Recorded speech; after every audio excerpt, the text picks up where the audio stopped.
Hello! How are we, everybody? Hopefully we're very well. I am. I am very well.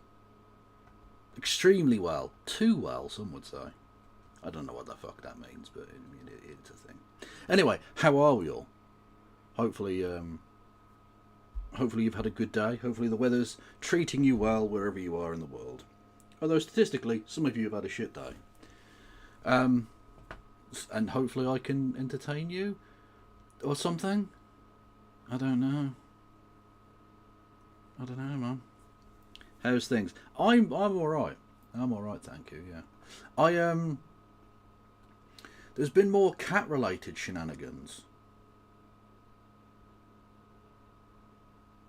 More cat-related shenanigans. I told you about the sojourn of Dave and me nearly being arrested for stalking. I didn't really get nearly arrested for stalking, but yeah, it is.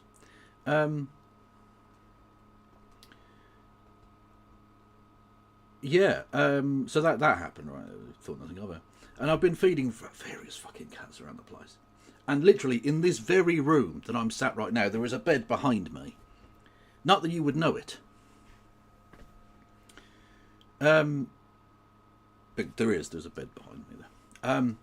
Which will make an appearance in a second as well. But anyway, I left the back door open because it's been hot. It's been sweltery in Britain over the last few days. And so earlier today, I left the back door open and I was pottering around in the kitchen. Little did I know that the grey and white cat from around, I don't even know which house it lives in. I think it is a housed cat though. It doesn't look like a stray or anything. Anyway, snuck into my fucking house, right? And was on the fucking bed. So when I came in to set up earlier, about 3 or 4 hours ago, there was a fucking grey cat, and he was chill as fuck. I was like, "What are you doing?" And he was just like, just lay there, didn't give a fuck. Unbelievable. Anyway, I gave him a bit of fuss and some treats at the back door, but I had to like shoo him out of the house because I think he has a place to live. I think, look, he's not outdoor cat. Or if he is, I'll soon be aware of that because he'll be fucking back. Because that's how cats work. I've fed it, so it'll be back. Anyway. So yeah, there's been a cat sleeping in my fucking house today. Again, not paying any rent. Rory cats never did either. What do you like? Anyway. So yeah. And I'd shut the door and everything, and he was just up here, just chilling. For God knows how long. He could have been up here for 4 or 5 hours. I have no idea. Anyway, so that happened. Check my link. What is your link? Phantom of Black. Oh, Pride. Yes, we'll get onto that. I can't wait to see what stupid discourse we're going to get into with Pride this month. What is this? So that's a Tesla of some variety, I believe. This is what happens when you don't have kink at Pride. Then it's a Tesla, obviously. What are you talking about? That's clearly a humiliation kink. Yeah, that's fair enough, actually. Yeah. Clearly this person wants to be spat on. That's just a fact. How do you know that was a cat and not a rat wearing the skin of a cat it defeated in battle? Also, do you not worry about cat-sized rats entering your house with the door open? No, I don't, to be honest. Because all the rubbish is outside. Why would the cats even... Well, rats usually enter houses because that's where the food is. But considering the entire street surface of Birmingham, outdoors, is like a smorgasbord. It's a buffet for the cat-sized rats, and indeed the non-cat-sized rats. Vermin of all nature. Foxes, squirrels, mice, everything. Yeah, they don't need to go into houses anymore. Honestly, we've never been safer from rat infestation in houses. Why would they need to? The weather's lovely. The food's on tap. It's fine. Is it that bad? It's not literally that bad. I'm being a little facetious. But, you know, I mean, there's probably some truth to it. That, like, the overall, the number of rat infestations has probably increased pretty significantly just because of numbers, right? But I would argue that I think the percentage of rat population to rat indoor population has probably shrunk. I think. Just because there are so many more massive rats around the place, they don't need to go... Why... Look, animals tend to want to go with the path of least resistance. Why would you gnaw through something or fit through a small gap and potentially get hurt by the stupid humans freaking out when there's food everywhere? The rats have never had it so good. You know?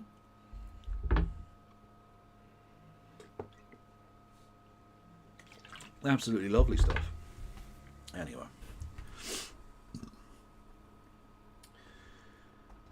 So, chatty chats. We need a rat emote. So we do. We need a cat-sized rat emote. I mean, I'm from Birmingham. It's the only thing that makes any sense anymore. Anyway, as you know, dear chattykins, it's Pride Month, right? And hence no gays allowed, no straights allowed. It's just a fact, okay? I don't make the rules, but it's illegal to be straight for at least a month, right? And I saw all of the fantastic posts that people were making of being like, oh, these happy, beautiful, lovely people enjoying their lives, celebrating their queerdom in beautiful and happy ways. And I thought, that's nice, don't get me wrong, God bless you, all power to you. But that doesn't feel like it includes everybody, right? I thought, where's the representation for the fat, ugly, depressed gays like me? Where's that at, you know? And I thought, well, I have a fucking platform, right? So this is my pride thing. That's a real picture of me in that bed, not with the cat. This was from a couple of days ago. I went to take a picture. I was reading a book, and I went to take a picture of a specific passage to send to a friend, as you do, on my phone. Anyway, and the camera was facing the wrong way, and that was what was staring back at me. This creature. I'd woken up from a nap. My face had been pressed against a pillow. I was all over the place, right? And I just thought, I don't know what I'm going to do with this image, but I need this image to be like contained. Like that needs to happen, and I don't know what to do with it, but like, and I thought, yeah, for all the fat, ugly, depressed gays, happy Pride. Huzzah.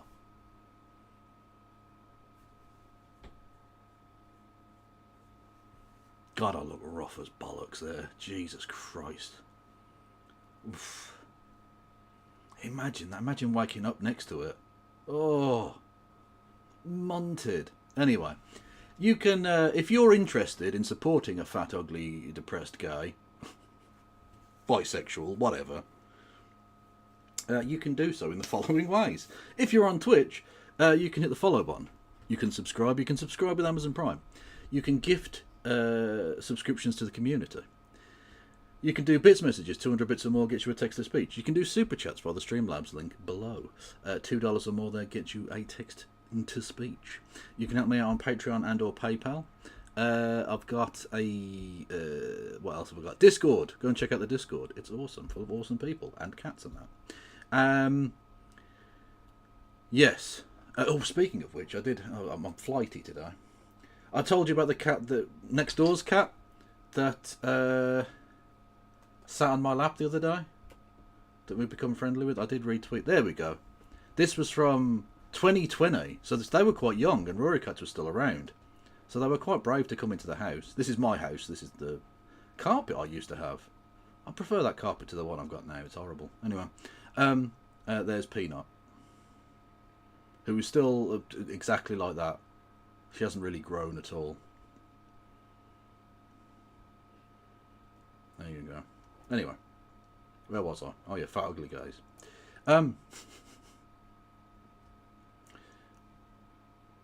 Yes. If you're on YouTube, hello YouTube. Oh, sorry, hang on. No, I didn't get through that, did I? Discord. Yeah, I've got YouTube, Blue Sky, TikTok, Instagram, Threads, all of those things. If you're on YouTube, YouTube, you can subscribe for fuck all. You can thumb the video up. You can hit the bell icon. You can become a member for 99 pence. You can gift memberships at that exact same price and no other.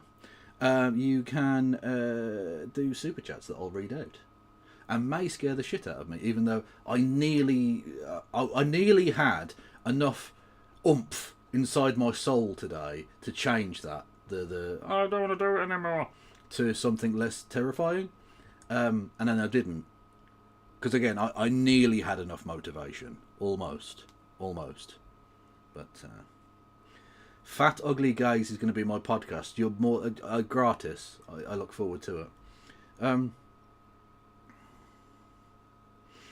Genuinely, that photo makes you look like Hell's Angel, who is from Sweden, getting the bus to the city. Someone said I look like Garen Noon, and he is a sexy motherfucker, for those who know the Irish TikTok comedian Garen Noon, who is, it seems like a decent enough chap, and is a funny cunt. Hang on, I might as well just fucking show you Garen Noon, I suppose. Oh, hang on. There he is, boom. Shite, I fucking had it. Bag of Maltese.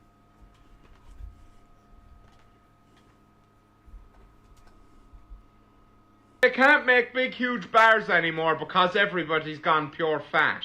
Well, they're making the bars smaller for years, and from what I can see, we're all getting fucking fatter. A packet of crisps, or potato chips as you call them in America. I couldn't even bring myself to buy a packet of them. There's no crisps in it. It's all fucking air. If you make aeroplanes and you're watching this video, save money on the fucking oxygen mask. Just drop down packets of crisps. I could live off the fucking oxygen for 4 days. True. Believe it or not, I'm actually holding a Magnum in this footage. You wouldn't know because they're gone fucking tiny. Why did you take the foil off these? It used to be so premium opening up the gold foil. Now look, open here. That's a load of shite. And they taste different as well. You can tell me the foil didn't make a difference to the flavour all you want. I'm not fucking buying it. Follow me. Snacks! Anyway, yes. That's the racist guy. No. John the Brazen, you have misunderstood. I followed that entire drama. He wasn't being racist. He was just, like, he said a slightly dumb thing. But he wasn't being, like, racist. I really don't think that. I wouldn't have platformed him in an unironic and humorous way if I felt that were the case. Trust me. And they do taste different. Yeah, 100%. I mean, he was tone deaf as fuck in the video, don't get me wrong, but he wasn't being racist. I don't think he's a racist person at all. The Irish have a gruff way of talking. Trust me, my father does this as well. They're not a woke people, the Irish. They're a fucking cool people, and they'll look after you. They're not a hateful people, but they are not a woke, like, politically correct people. You were okay yesterday. What? Oh, sorry, I was supposed to be on with No Justice, but there was a mix-up in communication. So she didn't get back to me until like 9:04 when we were supposed to start at 9. So by that time, I assumed she was busy because I'd contacted her like 6 or something. Anyway, it's a lot of bollocks. Can confirm we are not PC a lot of the time. Well, trust me, having been raised by an Irishman, I didn't need it confirming, but I appreciate the confirmation nonetheless, Paddy. Yes. Yeah, my father is a very, very, very un-PC Irishman. God bless him. And like I said, technically I'm an Irish citizen as well, you understand. Yeah, my father... See, he's not woke. I suppose this is the point, right? He's not woke. The Irish people are not woke, but they are fucking sound, right? He made me and my 2 brothers, I am the middle of 3, get Irish passports, right? Not for any Brexit-related reasons. This was long before. And he said, you'll not become cannon fodder, right? I won't have it. You promise me now. You swear on your life. You swear on your life now, if the war breaks out, you fuck off to Ireland. He said you go and stand with the... I nearly revealed my auntie's name there. He said you go and... We'll give her a false name. You go and stay with your auntie Mohammed.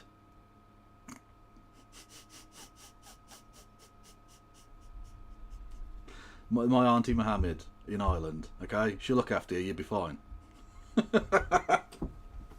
Yeah. He said, what was the other phrase? Don't be taking the king's pound or something as well. Yeah, the Irish. Don't get. I perfectly well understand it, but especially given the topic of tonight, it makes a lot of sense. But like, he took it very fucking seriously. Yeah. Yes, my Auntie Mohammed, God bless her. Although she's too old to look after us now. The King Shilling, that was it, the King Shilling. Fuck's sake. Yeah. You'll not be taking the King Shilling. Fucking hell. And it sort of felt, I don't know, moot as a point to point out that the shilling hadn't existed for 20 years at the time he made us make this promise. Yeah, but there you go. What can you do?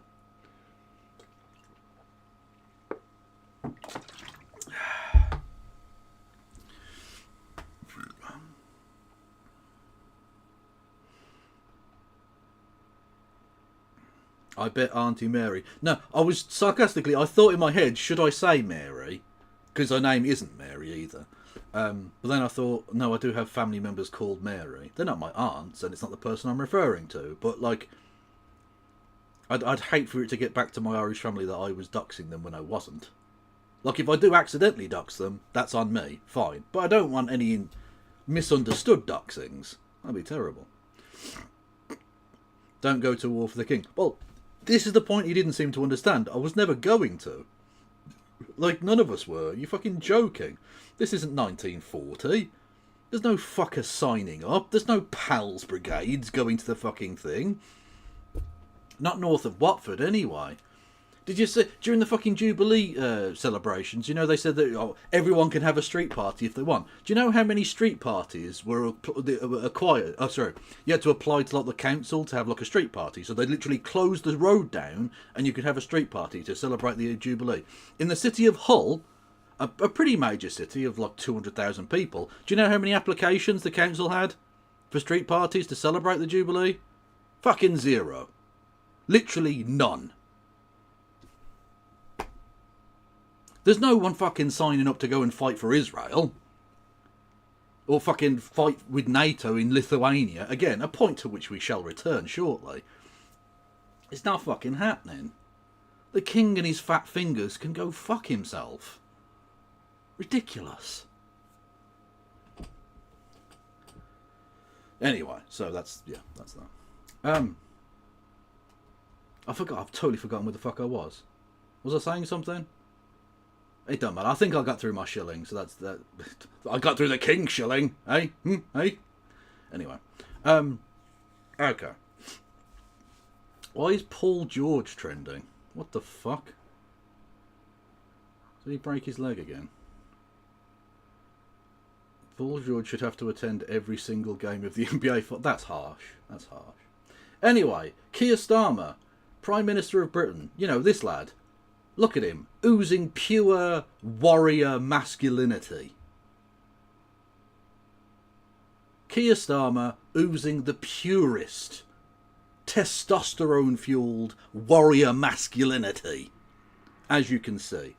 A man ready to take us into war because he's tried literally everything else to get his fucking polling numbers to rise, other than, you know, improve the quality of life for any person below, you know, millionaire status. Obviously, yes, he's decided to declare war on his polling ratings, apparently.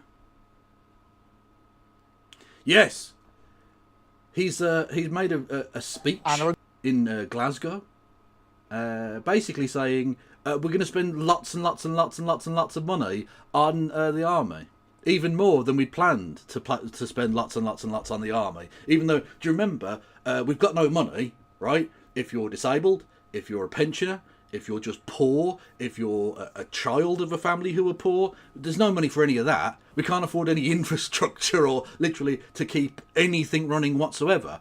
But what's that? Military-industrial complex is knocking.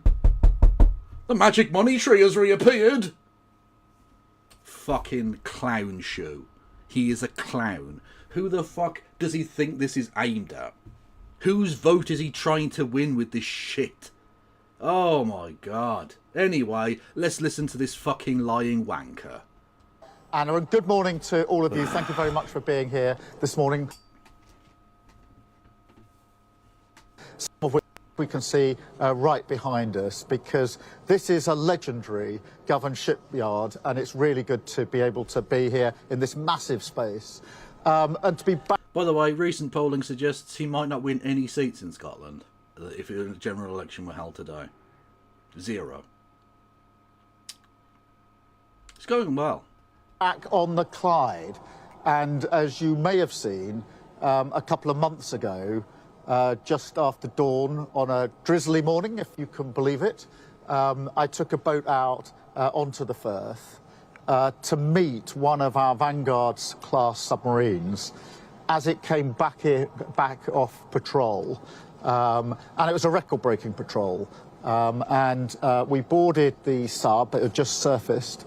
It had been at sea, maintaining our continuous at-sea deterrent for months on end, a really long shift, and met what was quite a remarkable crew. And I'll remember that day for the rest of my life, because it was very My dad was a nuclear missile.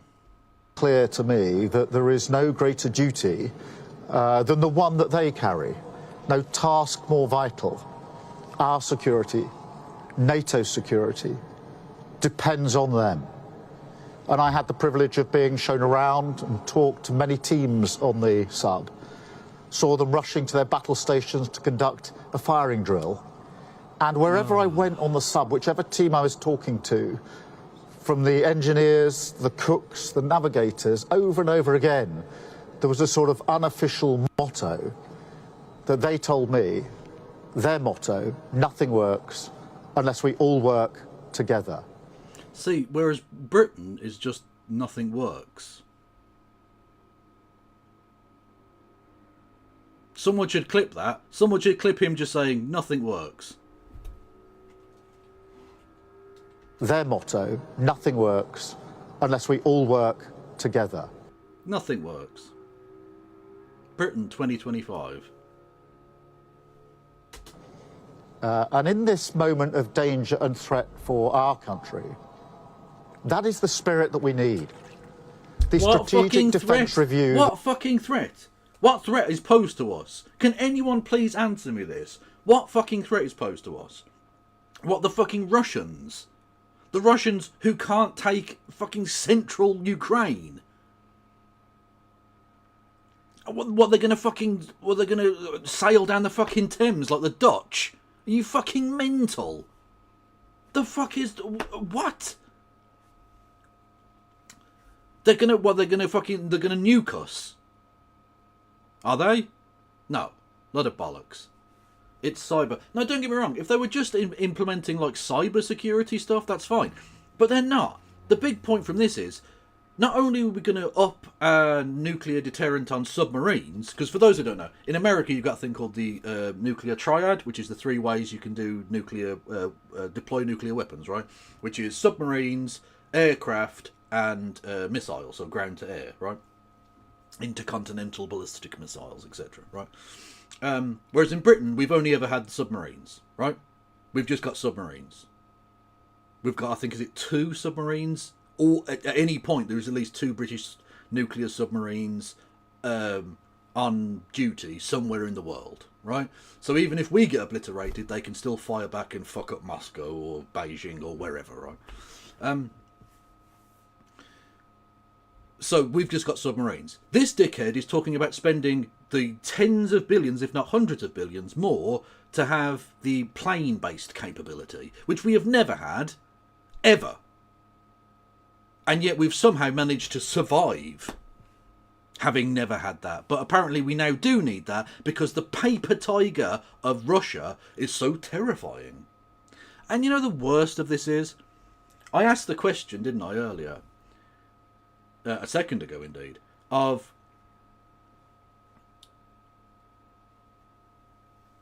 We had Vulcan plane. Did we?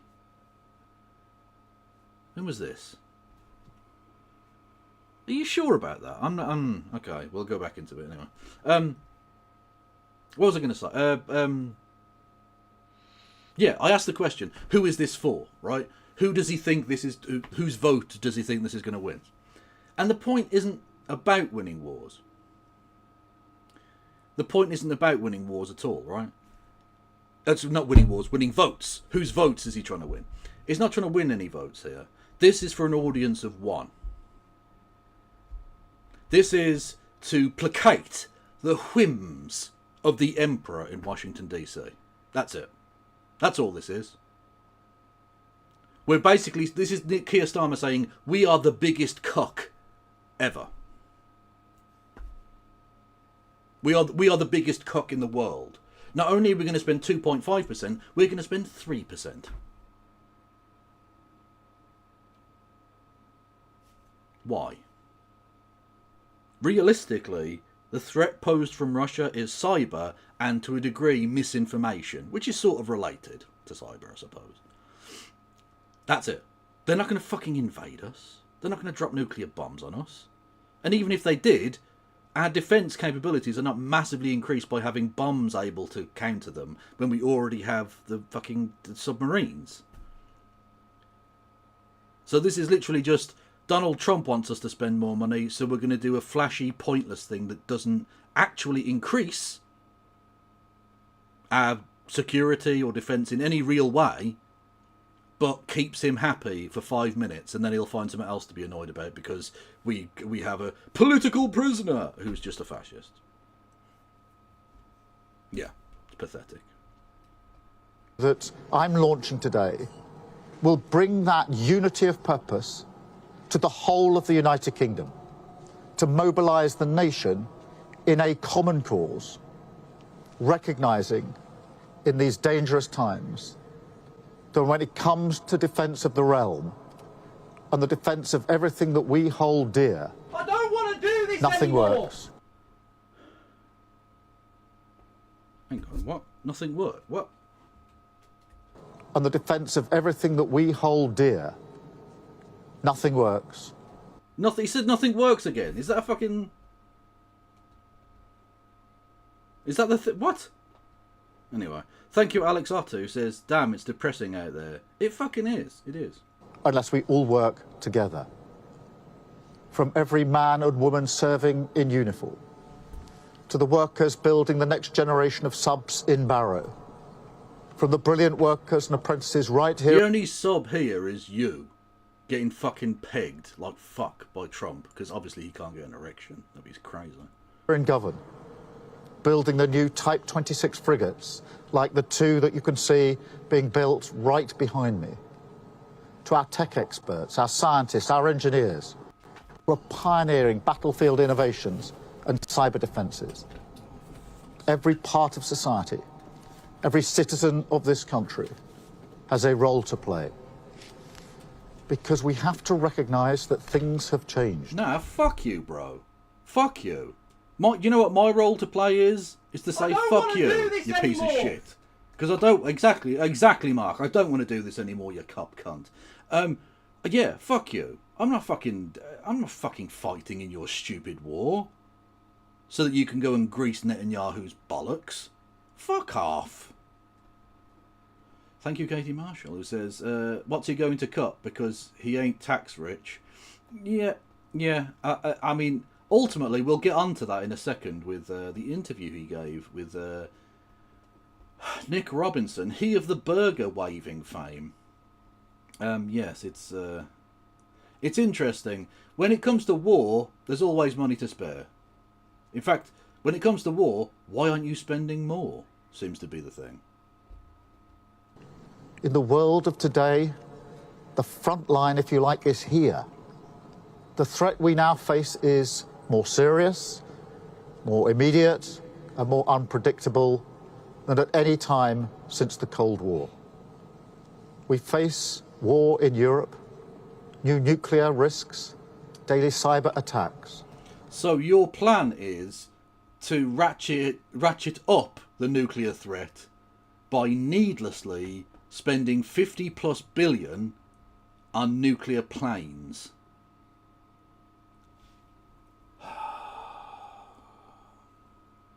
Because what we need is escalation.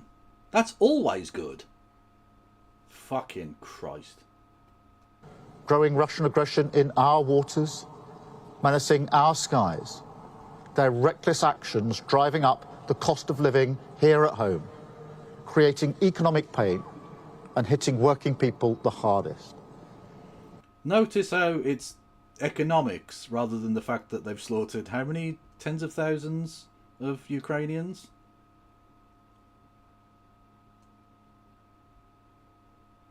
Brilliant.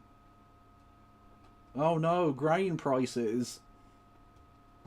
A new era in the threats that we face demands a new era for defence and security. Not just to survive in this new world, but to lead. We will never gamble with our national security. Instead, we will act in the national... We will gamble with the lives of the poor and old and disabled, though. We will gamble with those lives, because that's fun. We actually want them to die. Whereas with national security, oof, crazy. National interest. And that's why I place national security at the heart of our plan for change.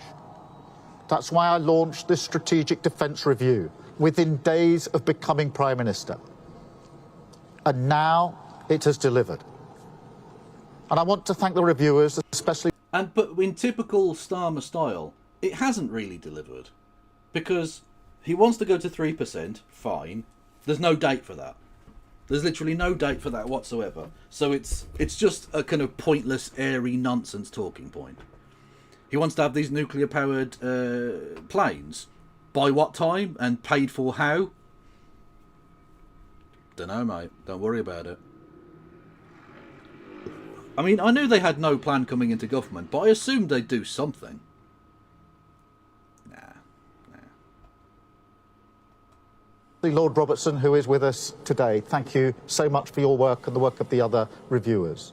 What you've delivered is a blueprint to make Britain safer and stronger. A battle-ready, armour-clad nation with the strongest alliances. Oh, no, non-binary. They've said it's going to be, what is it? It's an ambition to have it done by 2040. Which, like, Keir Starmer is a lawyer. Keir Starmer is well-versed in bullshitting. When you say the word, they have an ambition to do something, they mean not a promise. Yeah. And the most advanced capabilities equipped for the decades to come. And we have already acted, announcing the largest sustained... Yeah, no, I'm not saying the planes are nuclear powered, they're nuclear armed. Yeah, they're regular planes, but they're fitted to be able to carry nuclear payloads, yeah. And considering we need to upgrade loads of our planes anyway, that presumably they'll sort of merge the two, I would imagine.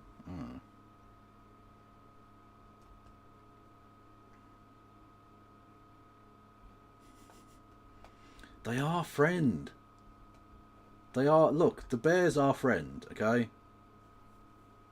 Oh, did I say nuclear powered? Apologies, no. Not nuclear powered, nuclear armed. Yeah, they're regular planes.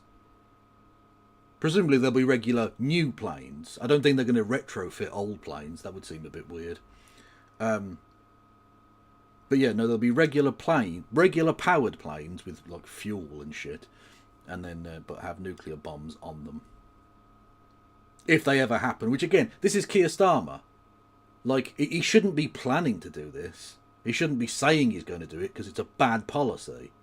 But it might not happen anyway. So. Also, I think a certain European country could use your old planes. To be fair, we've sent them plenty of old shit.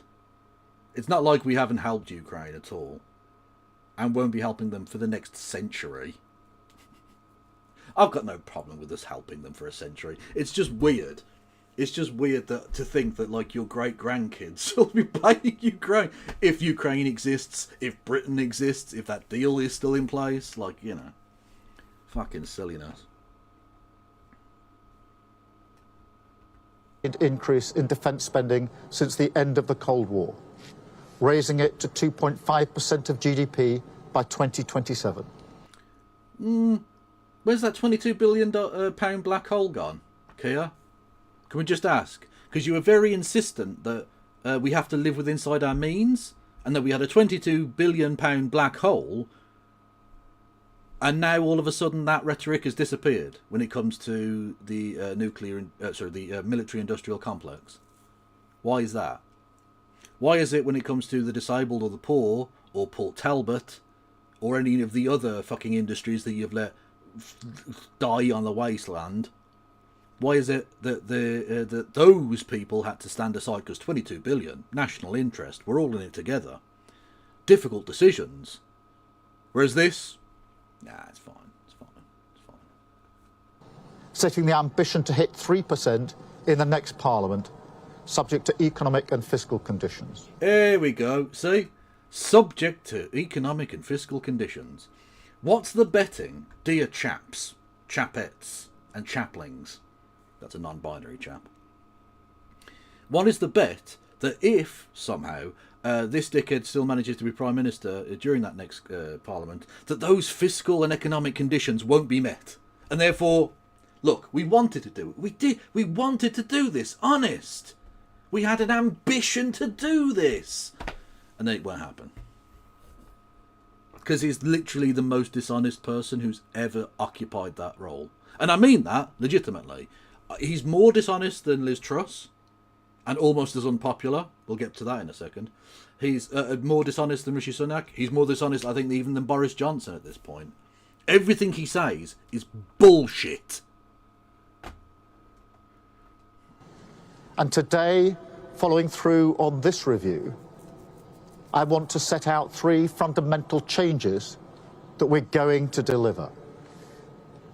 First, we are moving to war-fighting readiness as the central... Like, what the fuck? War-fighting readiness? Not even just war readiness. What, we're going to have them fucking waiting on the docks at Dover to invade France? Okay, that would be good. But what? So what? We're gonna have what, the army stationed in the Baltic? What the fuck are you talking about? War-fighting readiness. This is some ridiculous, like, dangerous talk. At a moment where the Ukrainians and Russians are negotiating, at the very least, whether anything comes of that, I mean, I doubt it, but whatever. They're at least trying. Why ramp it up with this shit? Why do saber-rattling nonsense at this moment? It's so fucking... it's so dense. It's so dense. Central purpose of our armed forces. Also, why is there a Lionel Messi cosplayer at the back there? Blonde hair, beard. Looks like a skinny, younger Lionel Messi. Second from the left. When we are being directly threatened by states with advanced military forces, the most effective way to deter them is to be ready. And frankly, to show them that we're ready. To deliver peace through strength. Strength through joy. Innocence through bliss. Chocolate through penis. You just throw words out. It's all good. Now, Britain has the finest servicemen and women in the world. I think the Taliban might laugh at you, but okay. We're showing them the respect that they deserve by delivering the biggest armed forces pay rise in 20 years and by pledging today that we will end the hollowing out of our armed forces. We'll build a fighting force that is more integrated, more ready, more lethal than ever. Backed by a stronger Robot dogs strategic are now reserve, ready to transport fully people around trained and ready to mobilize at any time. Second, everything we do will add to the strength of NATO. As we step up to take greater... Fantastic. Do you want to go and fight and die for fucking Recep Tayyip Erdogan?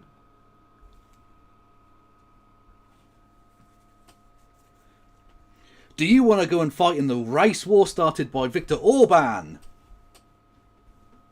Brilliant. Honestly, Keith, you're really inspiring. What people genuinely want, what we want, we really give a fuck about NATO right now. Oh my god. Well, this is the thing. With Trump doing his fucking weird bullshit about how the Europeans have to spend more money, all of the European leaders, and you're seeing this more with like places like Germany and France as well, military leaders and political leaders having to try and sell to their public why spending loads of money on a war that isn't going to happen is actually a good thing. So they're bigging this fucking NATO shit up so much. Fucking hell. The responsibility for our collective defence, the NATO alliance, means something profound. That we will never fight alone. It is a fundamental source of our strategic strength. You can tell when he's really, really trying to sound meaningful and statesmanlike. And he's Ladies just... and gentlemen, we got him. Victory is ours. He's just Keith from Accounts. That's all he is. At his most profound and poetic, it's Keith from Accounts. It's bullshitter Keith from Accounts, who still owes you that £5 from 3 years ago. That's Keith.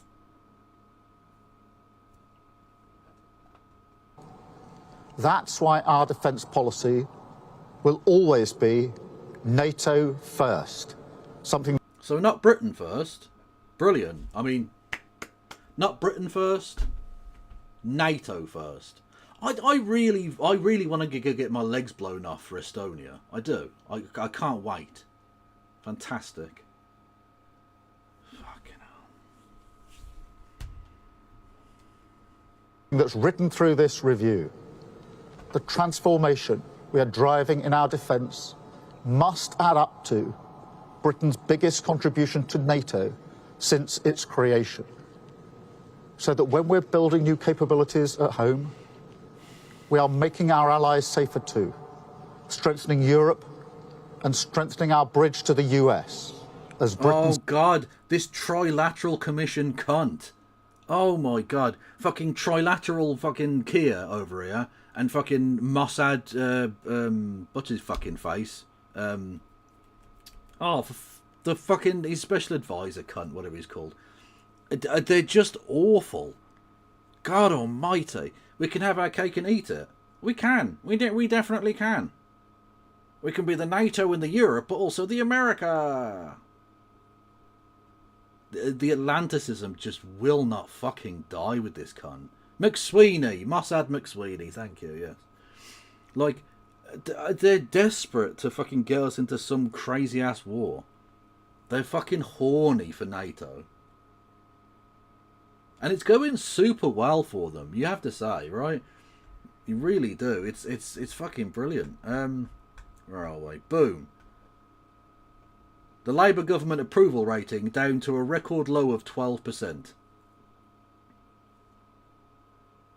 12%. The disapprove is at 67%. Again, a new high.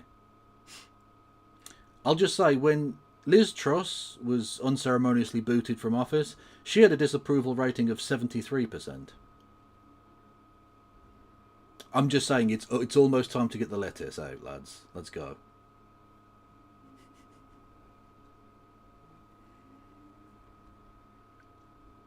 Also, let's just check how it's going in Scotland.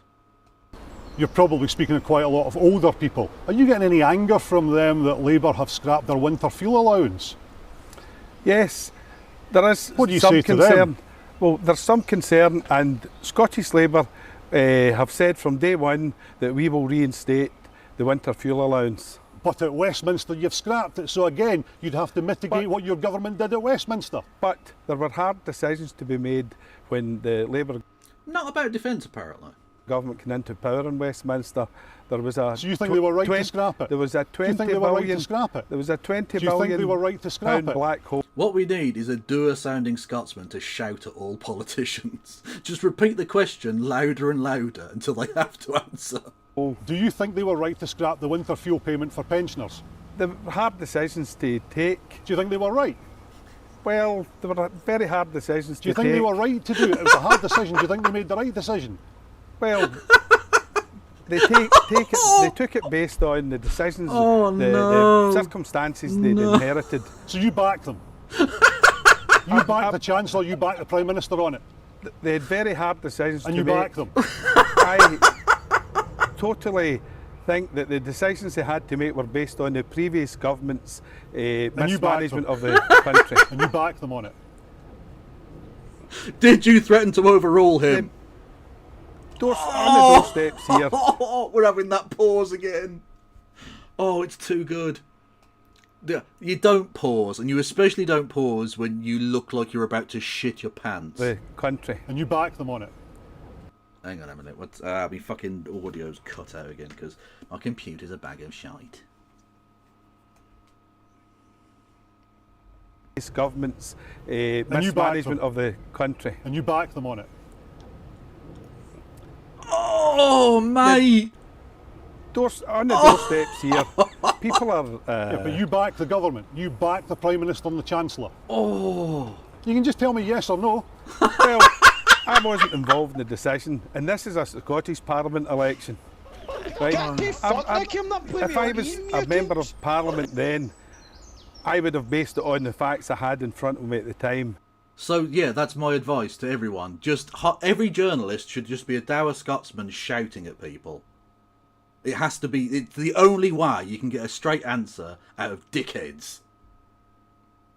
Do you back them? Do you back them? Do you back them? Fuck yes. A noise happened. What happened? Hey, Sue's motherfucking Kempner. How am you? Everyone go and follow Suze Kempner on all the platforms, because she's way better at all of them than I am. Go and check out her fucking comedy and shit. It's fucking awesome. Anyway, hello Kempnerites. Susans? What the fuck am I doing? Anyway, you can hit the follow button if you want to. It's free. I'm a shit leftist from the UK. And, as discussed earlier, a fat, ugly queer. So, it's pride. Have some sympathy. Anyway. Yes. And at the moment we're listening to Keir Starmer talk shit, which is always fucking depressing. In defence. Third, we will innovate and accelerate innovation at a wartime pace. Why? We're not at war. What fucking sense does that make? We're going to do it at a wartime pace. I'm sorry, did I miss the bombs dropping on us? When did this happen? When did the Blitz start again? We can meet the threats of today and of tomorrow as the fastest innovator in NATO. Now, this doesn't mean replacing people or hardware. Quite the opposite. It means learning the lessons of Ukraine, which I've discussed many times with President Zelensky, to ensure that every capability we have works seamlessly together. Drones, destroyers, AI, aircraft, each different branch of our armed services fully integrated to create an army which is 10 times more... So when you say fully integrated, do you mean you're going to scrap some of those things then? Not scrap as in they're not going to exist. Scrap like the RAF brand. So it's all part of one thing. Because if not, then you don't understand the phrase fully integrated, do you? Fully integrated would mean they're one organisation. And that's obviously not going to happen. Because if you tried to get rid of the RAF, they would fucking shoot you. Like, obviously. Fucking AI as well, I know. Yeah. Oh, did you see the warmonger Blair giving a little fucking talk in London? Honestly, I do hope he gets a very nasty bout of cancer. Lethal by 2035. And in delivering all of this, we are more ambitious than ever for the change it can bring. To deliver not just security for our country, but renewal too. After the Cold War, many nations cut defence spending, freeing up public funds, creating what was called... It was the end of history, don't you know? A peace dividend, which people felt in their public services and in the quality of their lives. Not in Britain, we fucking didn't. Quality of life has been going down for 30 years. Faced with new circumstances today... Honestly, the end of the Cold War... No, not so much the end of the Cold War. The end of the Soviet Union. And by the way, to all of the new people, I am not a tanky. I am very decidedly not a fucking tanky. But I will just say that I think the end of the Soviet Union was a fucking catastrophe for the Western world. Because they've stripped back every possible, conceivable nicety of existence in this place. Because there's no threat of communism anymore, so why would they give you any benefits? Why have an NHS? Where are you going to go? Russia? Like, it's awful. It's been down and down and down ever since. But, like, 12 people own everything, so that's cool. Deliver for working people again. To seize now a defence dividend for the British people. A defence Using dividend. this moment to... Oh my god, defence dividend. That's worse than the Lib Dems fucking Brexit dividend. Honestly, a defence dividend. Mate, you are going to spend 50 billion on a system we do not fucking need. How is that a dividend for anybody? drive jobs and investment throughout the country, like here in Govan. Oh, for fuck's sake. Fucking microphone, man. My earphone, I don't know why, but the earphone system is just bollocks at the minute. Providing local opportunities, skilled work, community pride, ensuring that everyone... Oh, community pride, yeah, definitely. Oh, I can't wait until we get our community nuke. Be wonderful. Across the United We don't need hospitals or fucking libraries or anything like that. No, no, no, no. What we need is nukes. Lots and lots of nukes. Yummy, yummy, yummy. Kingdom has a role to play in this effort. Yes, but also that everyone has a stake in its success. And I want to spell this out very simply. To achieve this, we're going to build, we're going to use this investment and this once-in-a-generation reform to drive renewal up and down the nation, creating new jobs. Yeah, he's at an arms factory in Glasgow or near Glasgow. Creating skills and opportunity, driving huge growth in industrial capacity. Let me give just one or two examples. I actually don't care. Right, what I do want you to focus on though, right, because we're about to listen to an interview of Keir Starmer by Nick Robinson, formerly the chief political correspondent of the BBC, now the chief presenter guy on the Today programme on Radio 4, which is still the BBC, but you know, whatever. Notice the difference between the way in which, when they discuss anything, like when they discuss money for schools, money for roads, rail, industry, fucking libraries, anything, literally any public spending whatsoever, it's always, how can we afford this? Where's the money coming from for this? This is outrageous. It's so much money. God, it's going to bankrupt the country. Keir Starmer donated $4.06. He is talking in Govan. Do you know what the life expectancy of a person in Glasgow is? According to the World Health Organization in 2008, 53. the male life expectancy at birth in the Calton area of Glasgow between 1990... Oh, it cut off. That's a very long message. If you type it in the normal chat, I will read the rest of the message, because I want to know what it is. And I don't know how to access it, because that was directly to the PayPal, and I have no idea what the fuck, how to get that message. My guess was 53, though, because I know it's fucking low. Didn't neoliberalism start 10 years before the end of the USSR, though? It did, but what one must bear in mind is that, firstly, they were very much aware that the Soviet Union was dying. Like the Soviet Union had been stagnating and falling for quite some time. So that's not like the end of, you know, they were kind of aware of that. And in terms of neoliberalism really ratcheting up and ramping up to, you know, the heights that we've seen, that didn't start until after the end of the Soviet Union. According to the World Health Organization in 2008, the male life expectancy at the birth in the Calton area of Glasgow between 1998 and 2002 was 54 years. Oh, so I was being pessimistic. 54 fucking years. 54 years. Jesus Christ. That means I'd have 16 years left. Fucking hell.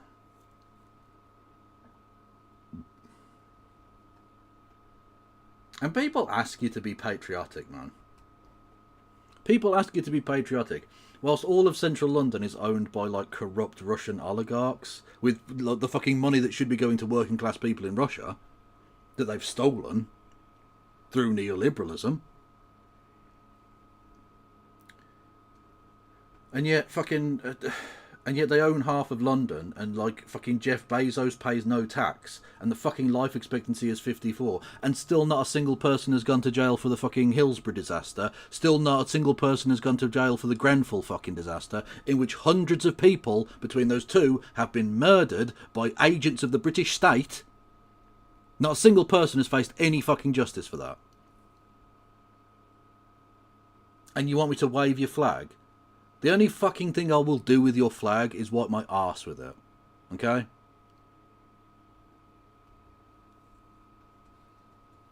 Caroline, thank you. It is now 8:10. The language is stark. Britain needs to be war ready. The country is facing a new era of threat. Drones, artificial intelligence and other technologies are changing the nature of warfare more fundamentally than at any other point in history. Those warnings are contained in the government's Strategic Defence Review, which the Prime Minister is launching here in Glasgow on a shipyard on the Clyde, weeks after he announced an increase in defence spending paid Ladies for and gentlemen, by cutting we got international aid. Victory It is comes after a ours. weekend in which Germany's most senior military officer predicted a Russian attack on NATO's eastern borders within the next 4 years. Wow! You mean someone whose vested interest, whose entire career vested interest, is in trying to rustle up the idea of Germany being at war, is saying that Germany's going to be at war? Someone who almost certainly has a financial vested interest in ensuring the continued uptick of military spending by the German government is doing the exact thing necessary to increase that uptick in investment. You mean that guy said it? Oh, well, it must be true then. What incentive does he have to lie about that? Oh, that's crazy. Oh, no. I'm so glad you told me that. Years, and the Did someone say manufacturing consent somewhere? No? US Secretary of State for Defence spoke of an imminent attack on Taiwan. What? Predicted a Russian attack on NATO's eastern borders within the next 4 years, and the US Secretary of State for Defence spoke of an imminent attack on Taiwan by China, and Ukraine demonstrated what modern warfare looks like, launching a wave of drone strikes on 4 airfields all over Russia.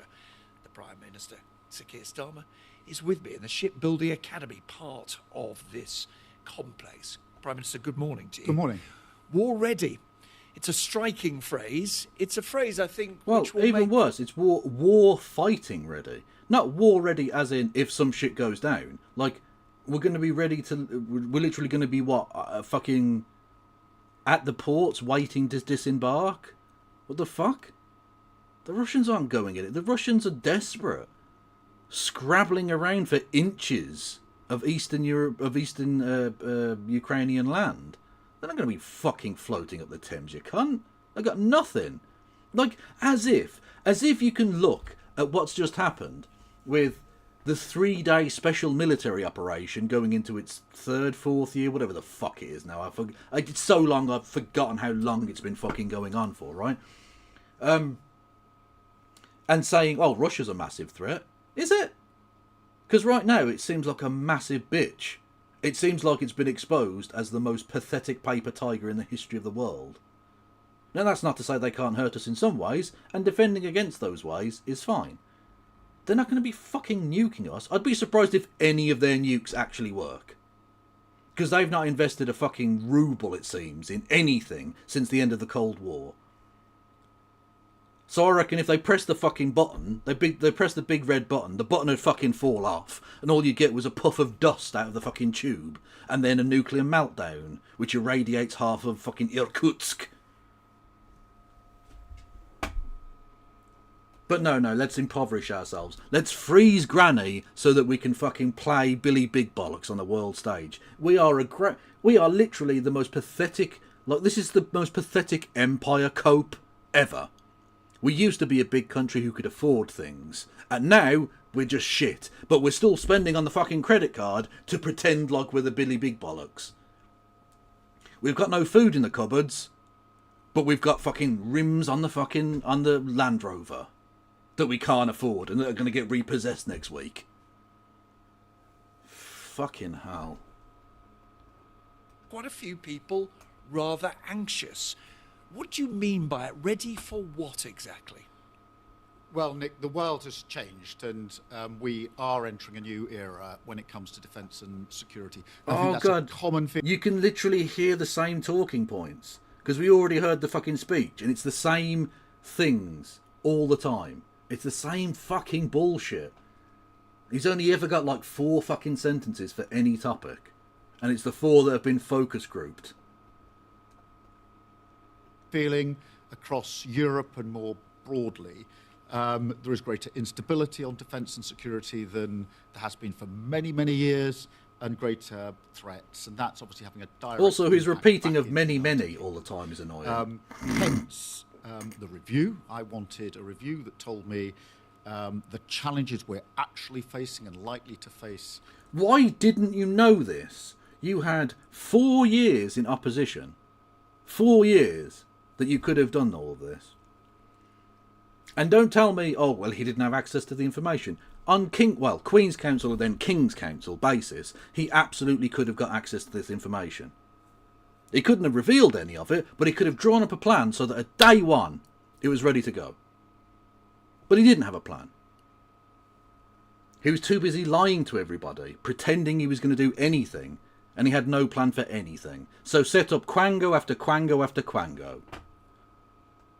For the foreseeable future, our capabilities, and what we needed to adjust to be ready. And the principles are clear: warfighting readiness, integrating our forces so they're not just joint forces but integrated, and meaningless a NATO rubbish first approach. Not Britain first, which NATO builds first. on the success of NATO over 80 years. Yeah, not Britain first, Portugal first, Slovakia first, Poland first. Not Britain though, fuck Britain. Why would we matter in his thoughts? Also now, and make sure that we, the UK, never fight alone. So those are the principles, but we have to recognise the world has changed, and if the world has changed, we need to be ready. What I would say by way of reassurance is, if you want to deter conflict, then the best way to do that is to prepare for conflict, and therefore this is intended to do what NATO has so successfully done for 80 years, which is continue. Which is be a massive tool for American foreign policy. Yeah, no, that is true, yeah. By the way, he's still running flights from Akrotiri for the Israeli government, still actively participating with our money in the genocide of the Palestinians. Just in case, anyone was wondering whether he was being legitimate there about wanting to prevent war. He's not. The peace, but by preparing for conflict and being ready. Preparing for conflict, you're absolutely open about. It is more than a phrase, war ready, isn't it? The head of the British Army, General Sir Rowley Walker, said just last year, we need... General Sir Rowley Walker. That guy has the name that has sent tens of thousands over the top at fucking Verdun and Passchendaele. Do you know what I mean?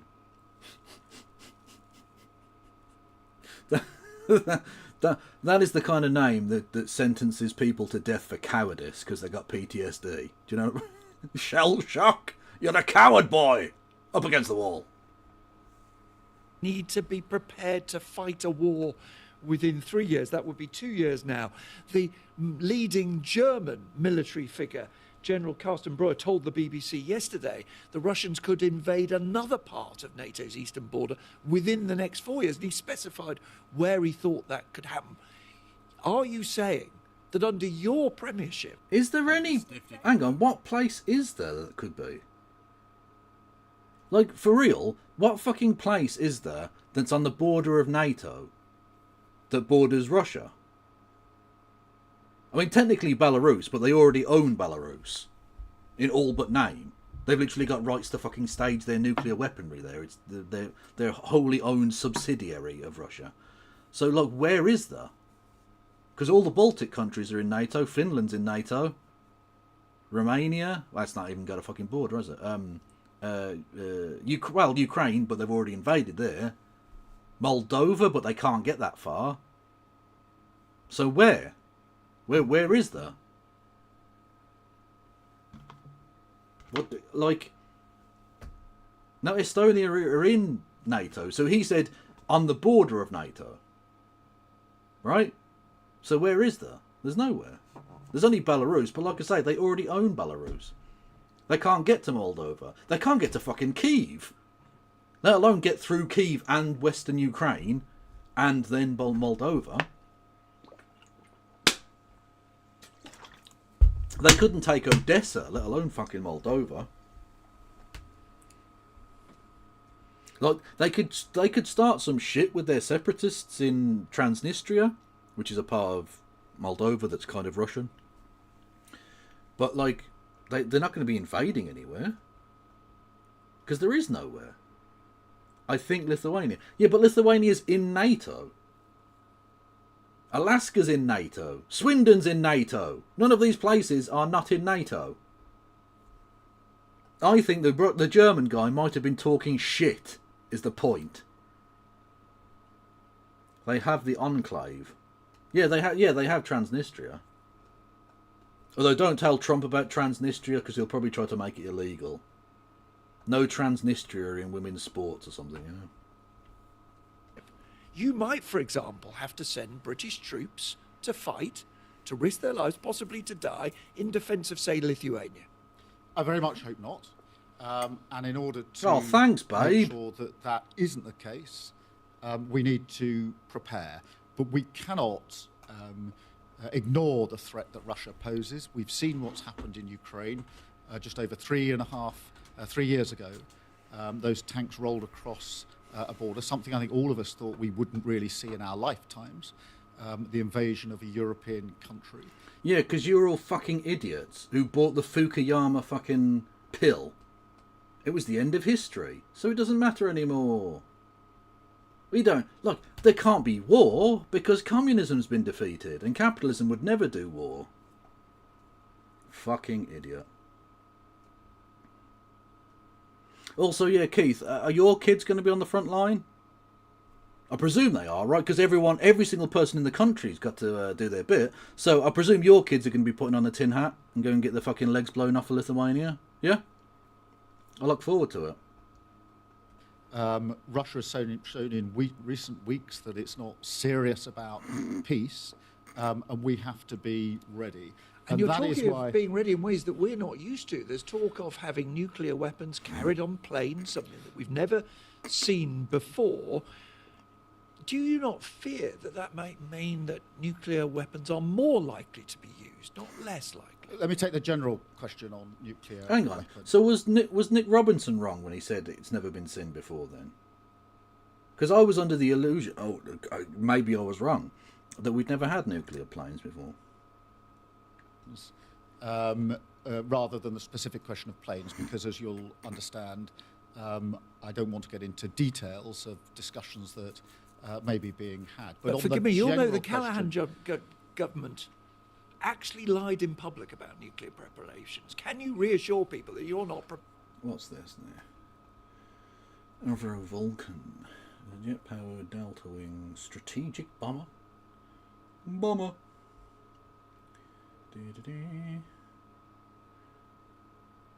It could also...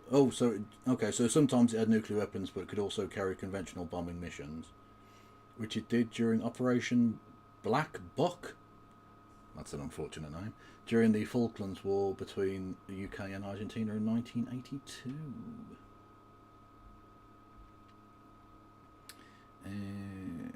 Oh god, they were around for ages then. First flight in 1952, manufactured in 1956, and was decommissioned in 1984 by George Orwell. Bearing for some form of nuclear escalation. Well, Nick, we've had a nuclear deterrent for many, many years, a constant nuclear deterrent, which has been at the cornerstone of our defence, the single most important capability that we, the United Kingdom, have, fully committed to NATO, that has helped us preserve the peace. I have no doubt in my mind about that, and that's why I'm 100% committed to it. And to 255, stop! In relation to nuclear.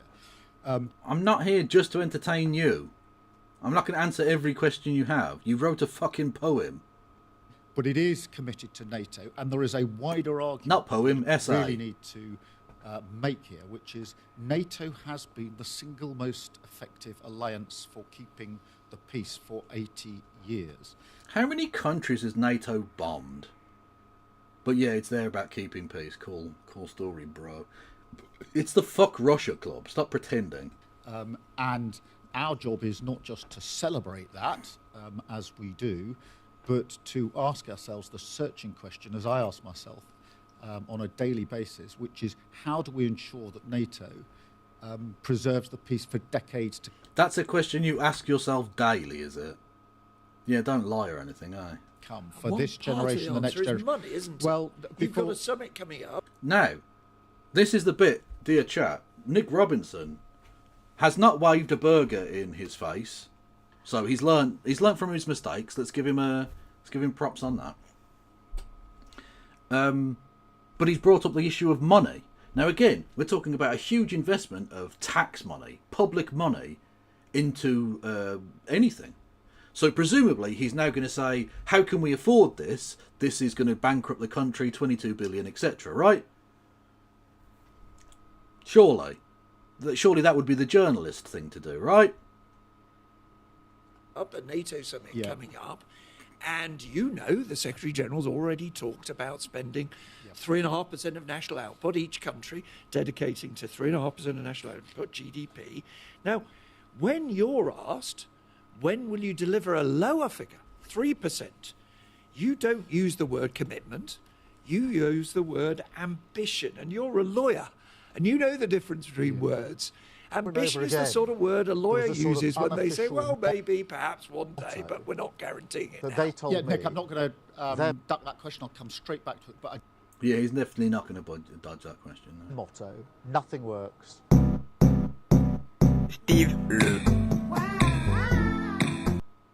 Oh, was that fucking Poisson Steve, you cunt?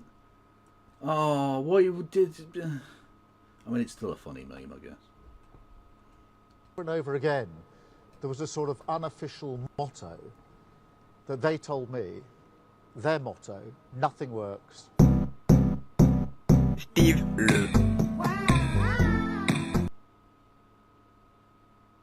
I know you made it, but can I put it up as a short on my account? Because that is pretty funny, actually. I'd quite like that to be a short.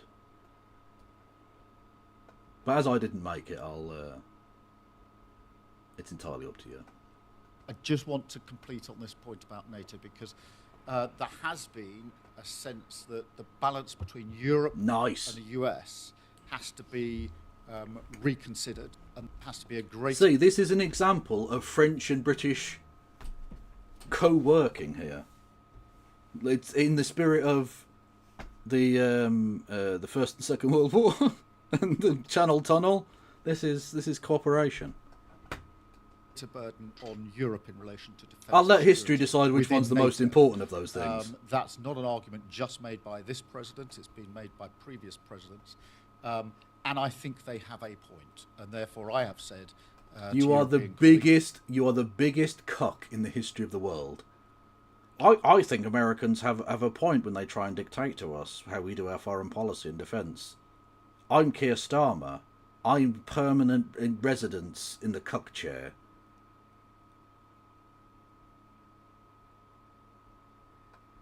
We collectively need to step up. Yes, that is about spend, and you can see across Europe commitments coming in, and I'll come straight back to your point.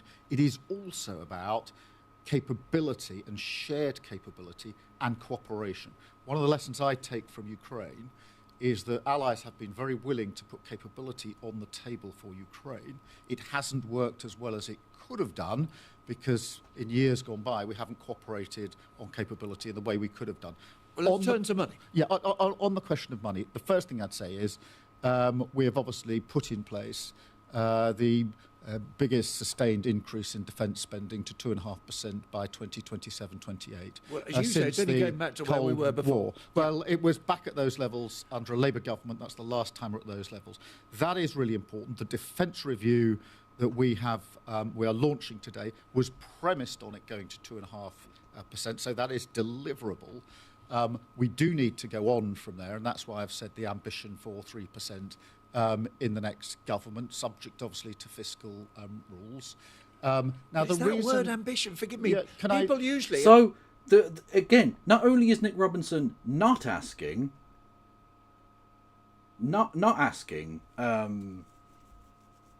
where are we getting this money from? This is going to bankrupt the country. He's literally saying, why aren't you doing it quicker?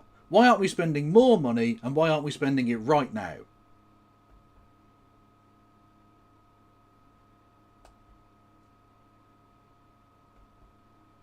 Fucking embarrassing.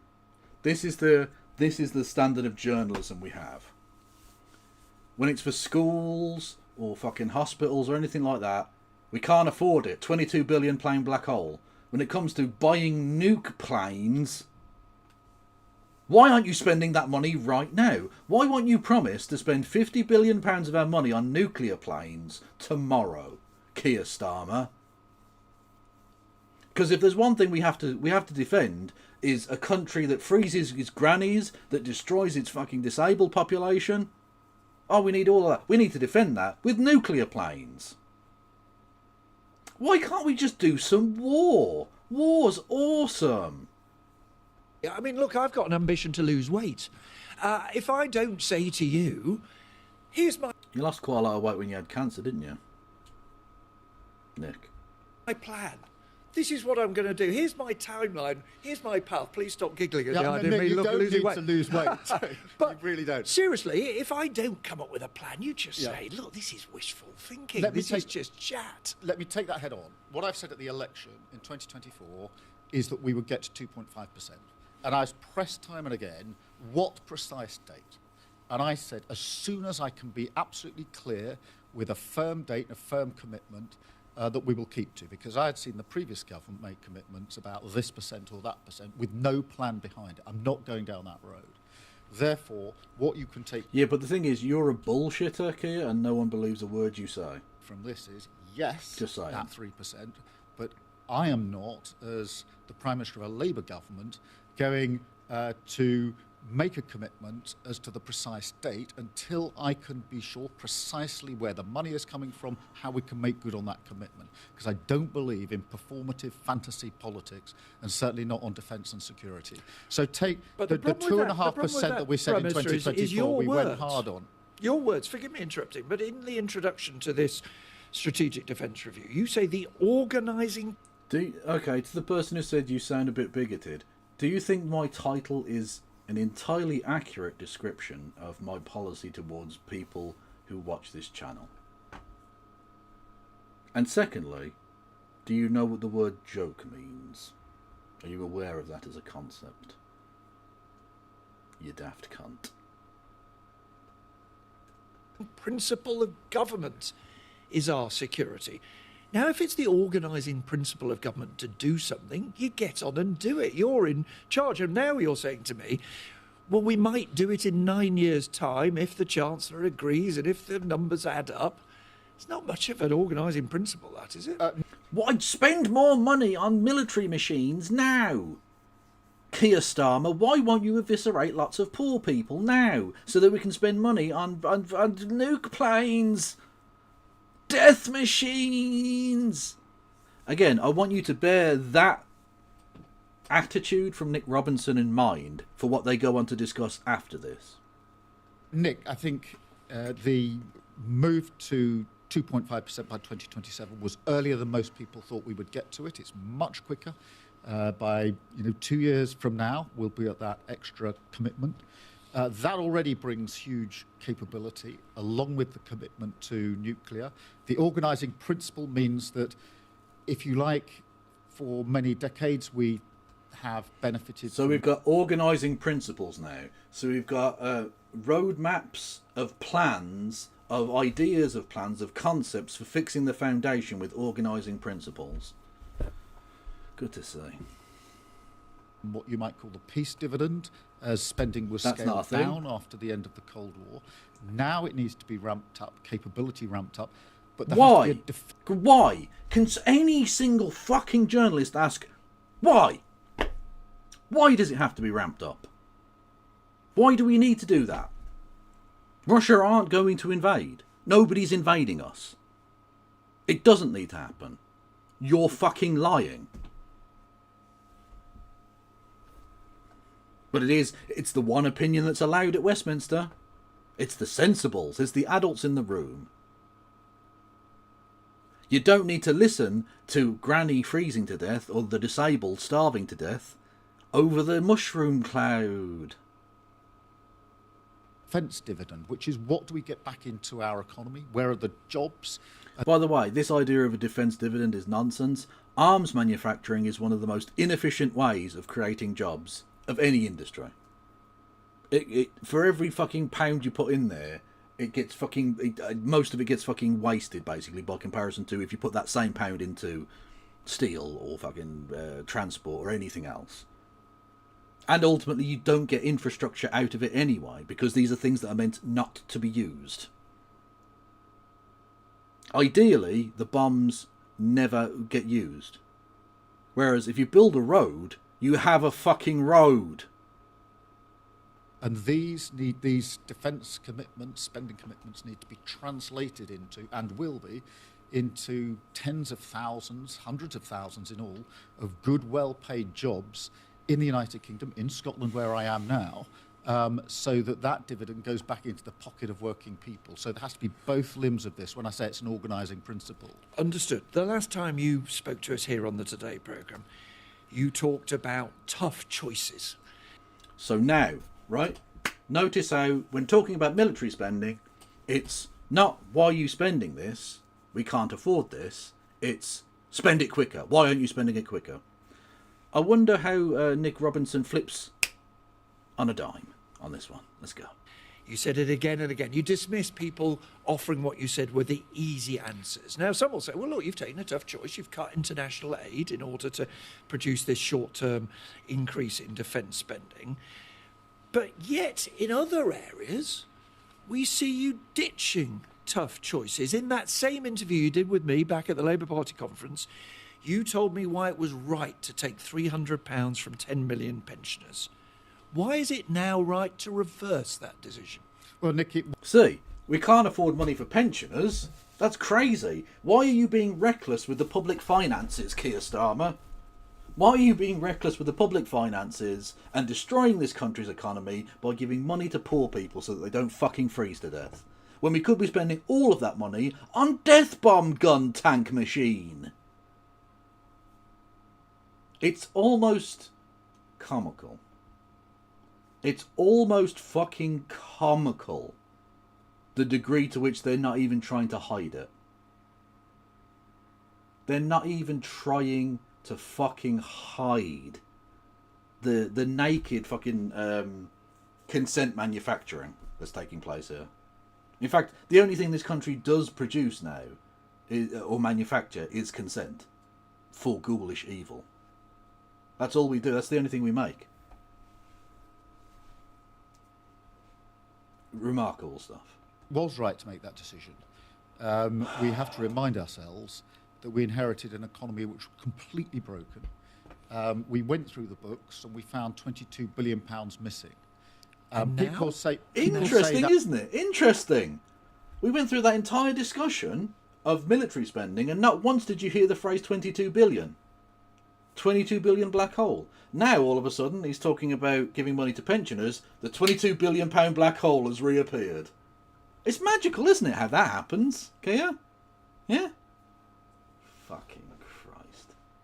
that was some sort of politics. I wish, because we had to raise £22 billion simply to pay off effectively the bills that were left by the last government. I didn't want to do that.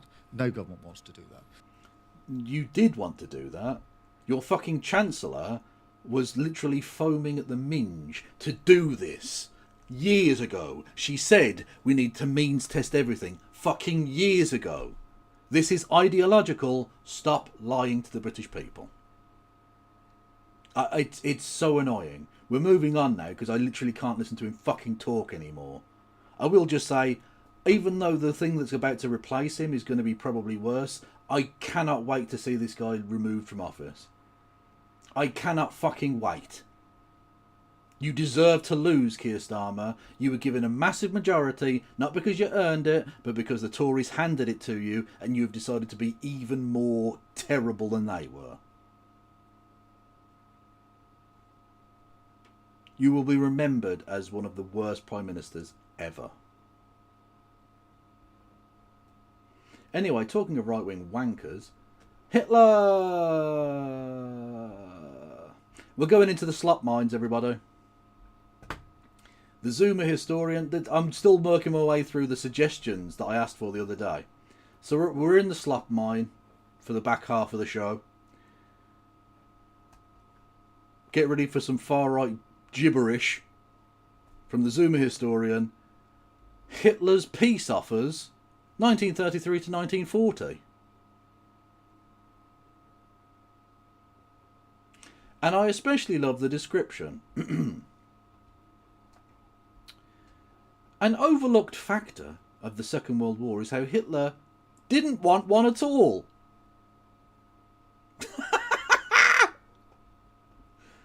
He had a funny way of showing it. What with all of those invasions he did, and what with all of the wars he started across 3 different continents.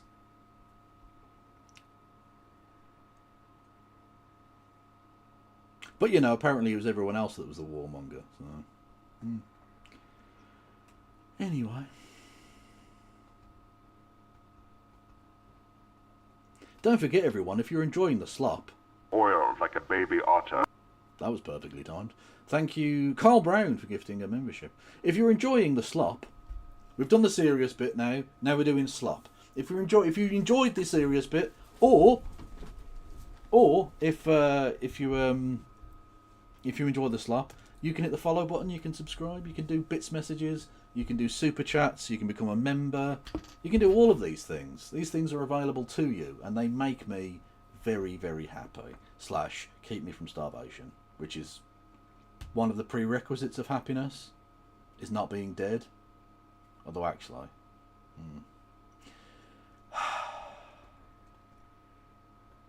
oh, hang on, that's muted. Fuck's sake, wouldn't want to miss whatever this cunt's saying. At first glance, the Second World War, or at least the narrative of it that is formed after the fact, makes it seem as if Adolf Hitler was a crazed war. That was perfectly timed. Can someone clip that? Can someone clip that, please? The timing in my earphone, so I hope it came through for you, was it makes it seem like oiled like a baby otter, which is one of the descriptions of the Second World War I've never heard before. I've heard it described variously. Never ever before have I heard it described as oiled like a baby otter. Just saying. Thank you to whoever the fuck that was. Thank you, Carl Brown, for gifting a membership. Much love to you. The Second World War, oiled like a baby otter. Warmonger, who wanted to conquer, if not the world, then at least Europe. This is what people say, at least. This narrative, however, is hard to square with the fact that it was actually Adolf Hitler and the Germans, not the British or the Americans, who were the ones desperately seeking peace. Right. There's a small problem with your thesis. I know exactly, because, look, I don't claim to be an expert, but if I am an expert in anything, I'm probably the closest to being an expert in this area of 20th century European history, right? It's as close as I am to an expert in anything. And so I know damn well already what he's going to say. I know full well what he's going to say. Because Hitler did make peace overtures many, many times to various countries. And they were always dishonest. Always. He'd invade, take over, and then make a peace overture. It was never a real peace. It was just, you should accept the thing that I've done, and then there'll be no war. Honest. Signed, Adolf. Kissy kissy. That was it. And obviously no one accepted this because it was a lie. He was lying every fucking time. And you can tell that because the ones that did sign it didn't get the deal they signed for. They were always just taken over in the end anyway. It's almost like he did really, really, really want the war. Like, desperately.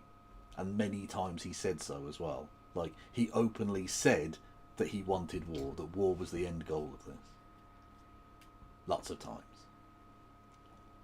I'm just saying. You know.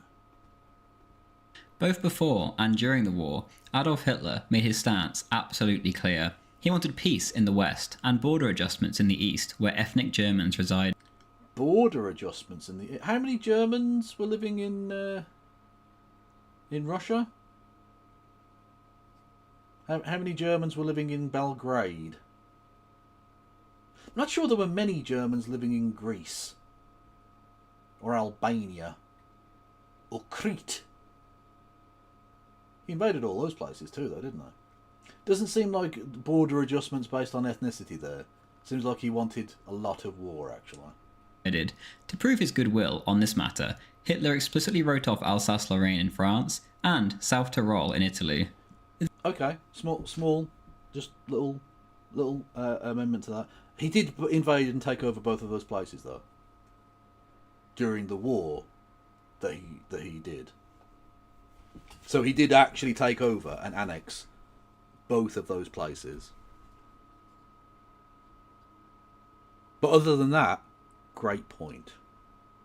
This move, especially in the earlier days, sent German nationalists into a frenzy, and it seemed like a gigantic betrayal of ethnic Germans. This, of course, doesn't make Hitler some kind of benevolent angel, but it certainly proves that he wasn't out to conquer Europe, and he certainly had no desire. Okay, I mean, you could look at Mein Kampf, the book what he wrote about everything, and the bit where he says he wants to take over Eastern Europe for living space. That happened, didn't it? So, yeah, you're talking shit. Yeah. I heard Zoomer historians say Germany had the most racially diverse army in the world. About the Nazis? About what? I mean, it had a lot of, like, French and Norwegians and stuff in it. I say a lot, like a few thousand. But I'm not sure that counts as, like, racially diverse. That's just different types of white-oid. Unless you're Benjamin Franklin, obviously. Designs of any kind in the West. What then did Hitler want from the West? In this video, I'll examine Hitler's attempts to reach an understanding with the West before the war, and also his attempts to resolve the conflict once it had actually begun. Not being responsible for causing the war, of course, does not let you off the hook for anything that happened during the war. Well, okay, but like he was responsible for the war as well, though. Like you've just claimed he's not responsible without having shown that in the slightest. So like, I don't know why you're letting him off the hook with that, because he definitely did start the war. Like literally. Oiled like a baby otter. The Second World War is oiled like a baby otter. You're quite right. Thank you, Tess, for gifting 5 memberships. Much love to you. You're a beautiful beast. Love it. To begin, though, a quick disclaimer. Oiled This like a video is baby purely a otter. work of history, and in no way, shape, or form political. I will try to avoid giving my own... Is it? Are you sure? Are you sure the thing where you're claiming Adolf Hitler wasn't responsible for the Second World War doesn't have a smidge of Oiled political like a baby otter. implication to it? Are you sure this isn't literally your weird Hitler boner poking through? Are you sure it doesn't have a little bit of politics involved? Because I reckon it might have. It might have a little. Oiled like a baby otter. A little bit of oiled like a baby otter about it. own opinion on matters in this video, and will simply state what happened. However you... Yeah, there's no... This is not... there's no opinion in any of this at all. It's just Oil pure like a baby history, otter. okay? He's just doing history. Come on now. There's no politics involved. Come on. It's just Hitler is a good boy, which is a totally normal and not political thing to say. Fact. You want to interpret events is entirely up to you. If you come to the conclusion that Hitler was behaving in a Machiavellian manner so that he could invade the East at will, or if you decide that he was some kind of peace-loving angel, or anything in between, then that is entirely up to you. Please use common sense. Thank you. I love... Please use common sense. Flash to picture of the most evil cunts ever.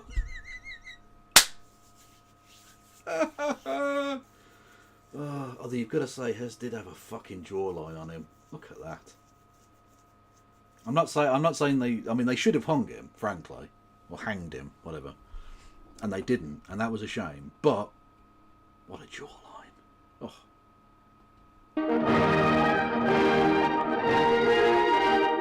Oh, it's not even on the. It's behind the. I'm hiding the jawline. Apologies. There it is. Anyway. 1933. Let's go. Once Hitler had come to power, he of course knew that he was in a very precarious situation. This of course would be proven quite right almost immediately when Poland was on the verge of invading during the great worldwide anti-German boycott of 1933. This of course was only the start, as the Western powers immediately began to rearm in the wake of Hitler's ascension. To stop this mad arms race that would certainly lead to war, and almost certainly lead to German defeat, especially with the current weakened post-Versailles Germany, Hitler stated plainly that he would not only rearm, but actually disarm further if the other powers of Europe did the same. On the 17th of May, Right, but you're in no position to like, ask for that, are you? Like if I've got, I don't know, 20 of something, and you have none of those things, or you have one of those things, and I have 20, you saying we should both have 0, why would I give up 19 more? Like, what? No. Like, you're not in that position to fucking do that. Tough shit, basically. Maybe you shouldn't have started the first fucking Ladies war and either, gentlemen, you prick. we got him. Victory is ours. 1933, he delivered a speech in the Reichstag. Quote, Germany will be perfectly ready to disband her entire military establishment and destroy the small amount of arms remaining to her if the neighbouring countries will do the same thing with equal thoroughness. You know, you can trust us, Germany. We would never, like, get you to drop all of your defences and then invade you. We would never do that. You can trust us. You can trust your pal. What do you mean you can see the blood dripping from my fangs?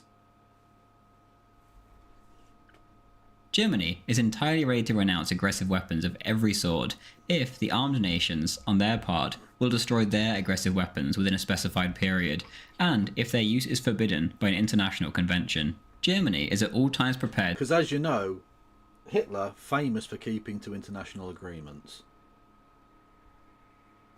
to renounce aggressive weapons if the rest of the world does oh the same. God, he's got one on Kristallnacht. Oh no.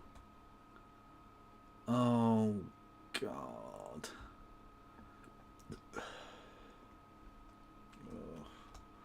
I mean, I am going to have to watch that at some point, but like, just God almighty. Same. Germany is prepared to agree to any solemn pact of non-aggression because she does not think of attacking anybody, but only of acquiring security. Right, and why are you taking him at his word? You know he's a politician, right? You know he's a politician. So why you take him at his word? Because I presume you won't be giving that kind of charitability to literally any other person in this video. I presume when Churchill says something, you won't just take it as read that that's correct. I take it Roosevelt will not be treated with absolute, carte blanche belief. Stalin will not receive such charitability, even though he has a fucking awesome moustache. And it's pride, and he was a bisexual icon. I've said it before, I'll say it again. We'll put all of the murder and evil to one side, okay? Right? And we'll just remember, bisexual, cool moustache. He's basically Freddie Mercury, but without the music, or being cool. End quote. From the other powers of Europe, there was, of course, no response to this call for disarmament, and the mass rearming continued. The League of Nations, however, declared that if Germany wanted to discuss the question of disarmament, then she would first have to pass through a so-called probation period. To the Germans, obviously, this was ridiculous. They would have to sit about and wait for this probation to end, whilst the Western powers and their new Eastern neighbours continued to grow stronger and stronger as they rearmed. In the wake of this, Hitler left the League of Nations in protest on the 14th of October, declaring, wow, almost like it was a fait accompli that he knew they wouldn't accept, and therefore he could just have a casus belli, although technically he didn't declare war, a reason to leave the League of Nations, which he'd wanted to do from the very beginning. He'd literally spoken all of the existence of the League of Nations. He had been making speeches saying the League of Nations was evil and destroying Germany. Just saying. that it was impossible to come to any kind of agreement with that organisation. In December, Hitler came forward with a new proposal for an improvement of international relations. On the 18th, he put forward the following 6 points. That's such a shit moustache. Look, it's bad enough in the abstract, but look, you see the close-up of it. Look how shit that moustache is. That's embarrassing, mate. It looks like someone's drawn it on in MS Paint. Using the thinnest possible brush, of course. Look, it's just awful. Fucking hell. I mean, don't get me wrong, there are worse things about him. I'm not saying this is like the top of the list of like Hitler's faults. But it's on the list, is all I'm saying, okay? Quote, 1. Germany receives full equality of rights.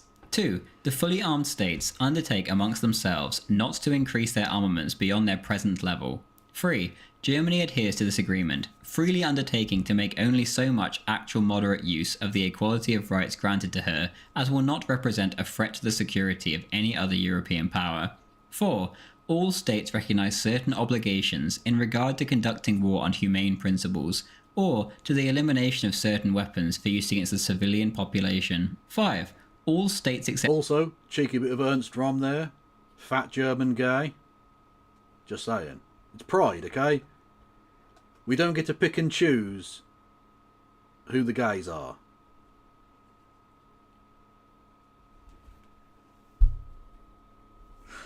It's alright, he was killed, it's fine. It's fine, he's a prick, he got killed. Whatever. Except to uniform general control, which will watch over and ensure the observance of these obligations. 6. The European nations guarantee one another the unconditional maintenance of peace by the conclusion of non-aggression pacts, to be renewed. Really? I wonder if there are any examples after that where he signed a non-aggression pact with a nation and then aggressed very, very extremely against them. Therefore, proving that maybe his earlier claims that pacts of non-aggression weren't legitimate or honest. I wonder if he did that. Did he do that at all with any other nation? Did he sign a non-aggression pact and then be very aggressive in like, say, Stalingrad or something, you know? Maybe. I'm just saying, like, if we're looking for red flags, those would be the red flags hoisted on top of your fucking cities when they were taken by the Russians. After 10 years, end quote. In the wake of this proposal, Hitler suggested that the German army be allowed to increase her strength to 300,000 men. Stop gendering nations, it's mental. Which would correspond to the strength. God almighty, you sound, I'm honest with you, with your defence of Adolf Hitler and your gendering of nations, you're beginning to sound a lot like Keir Starmer. And I didn't think you were that right-wing, Zoomer historian. I thought you were a much more sensible chap, but apparently not. Required by Germany, quote, having regard to the length of her frontiers and the size of the armies of her neighbours, end quote. A protracted back and forth ensued in the form of notes between Germany and her neighbours. The neighbours, however, were simply stalling for time. This process went on for years, until eventually France put it bluntly and said no to any German demands. This no was accompanied by a gigantic... Oh, that is the creepiest baby ever. Not baby, doll. Oh my god. It looks like it wants to eat my soul. The fuck is wrong with it?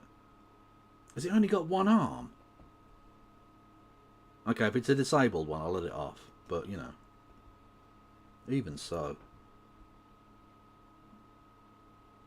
Like, it's mad to be in a picture with Hitler and you look the weirdest, is all I'm saying. You look like the most possessed by evil. That's a difficult one to pull off, and yet that doll has managed it. Gigantic increase in the armed forces of France, Britain, and the Soviet Union especially.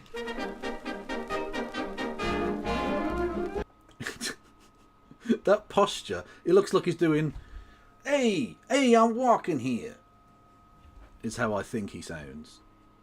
That's how if he was American, that's how he'd sound. So, we've moved on from 1933. We're not going to analyse that any further. We're just going to say that thing what he said in one speech was enough, and therefore he definitely wanted peace. Genius. By 1935, Hitler came to the conclusion that he had no other choice but to introduce conscription. He felt Germany had been isolated and was now effectively in a race against time. As Poland in 1933 showed, it didn't take much for his neighbours to come up with the idea of invading Germany on the smallest pretext. The 1933 pretext has simply been a preemptive strike, and with... Hang on. Whoa. Are you suggesting Poland invaded Germany? Because it's definitely the other way round. Definitely. By this time, concentration camps were a thing straight away. Yeah, straight away. There were a couple north of Berlin. Ravensbrück, the women's camp, for instance, was set up basically as soon as they got into power. Yeah. And if you were a political dissident, i.e. anything on the left, you got fucking imprisoned, or shot, or beaten up, or expelled. Yeah. All the stories circulating around the world regarding Germany, it's safe to say they didn't have the best reputation. Whether such stories in the world press were scaremongering or accurate predictions is irrelevant. Either way, they could very well lead to aggression against Germany. The Germans, obviously, would feel a sense of dread and indeed, with a small army, hopelessness at these developments. Following the introduction of conscription, on March the 16th, Hitler made another speech expressing his desire to eliminate certain highly destructible armaments, which would, in his... It's mad that in that picture he looks like the Spike Milligan playing Hitler. Which is a little bit mental, do you not think? He looks like Spike Milligan dressed up as Hitler. Which Spike Milligan did do for comedy reasons. It looks weird. Mind, make war practically impossible. And then on the 21st of May, quote, "The German government is ready to take an active part in all efforts which may lead to a practical limitation of armaments. It regards a return to the former idea of the Geneva Red Cross Convention as the only possible way to achieve this. It believes that at first, there will be only the possibility of a gradual abolition and outlawry of weapons and methods of warfare which are essentially contrary to the Geneva Red Cross Convention, which is still valid. Just as the... No, these are not Roman salutes. These are just autistic people who are showing their love. They're throwing their love out to the crowd, right? That's where Elon Musk got it from, because they're just autistic, so it's fine. If you just say that, it means it's fine, and you're not a Nazi. The use of dum-dum bullets was once forbidden, and, on the whole, thereby prevented in practice, so the use of other definite armaments should be forbidden and prevented. Here, the German government has in mind all those arms which bring death and destruction, not so much on the fighting soldiers as to non-combatant women and children. The German government considers as erroneous and ineffective the idea to do away... Erroneous is the word you're looking for. If you want to pretend to be for Western civilization, maybe learn to fucking read and pronounce words in one of its great languages. Thank you, Zuma. With aeroplanes, while leaving the question of bombing open, but it believes it possible to prescribe the use of certain arms as contrary to international law, and to excommunicate those nations which still use them from the community of mankind, its rights and laws. It also believes that gradual progress is the best way to success. For example, there might be prohibition of the dropping of gas, incendiary and explosive bombs. Yeah, this is Spike Milligan as Hitler. And Deutschland jubelt. Sings Kenneth McKellar. Mine love is like the red roof. Hitler sings Ann Shelton, take 17. I'll walk alone because to tell you the... It's a universal truth that seeing a man get hit in the face with a custard pie is just funny. Okay? That and the sound of farting. It's just universally funny. In any... Because it doesn't... You don't need to... Language. You don't need to explain the joke. There's no pretense behind it. It's just... Here is man hit in face with pie. Always funny. Always. Bombs outside the real battle zone. The limitation could then be extended to complete international outlawry of all bombing. But so long as bombing as such is permitted, any limitation of the number of bombing planes is questionable in view of the possibility of rapid substitution. Should bombing as such be branded as a barbarity, contrary to international law, the construction of bombing aeroplanes will soon be abandoned as superfluous and of no purpose. Superfluous!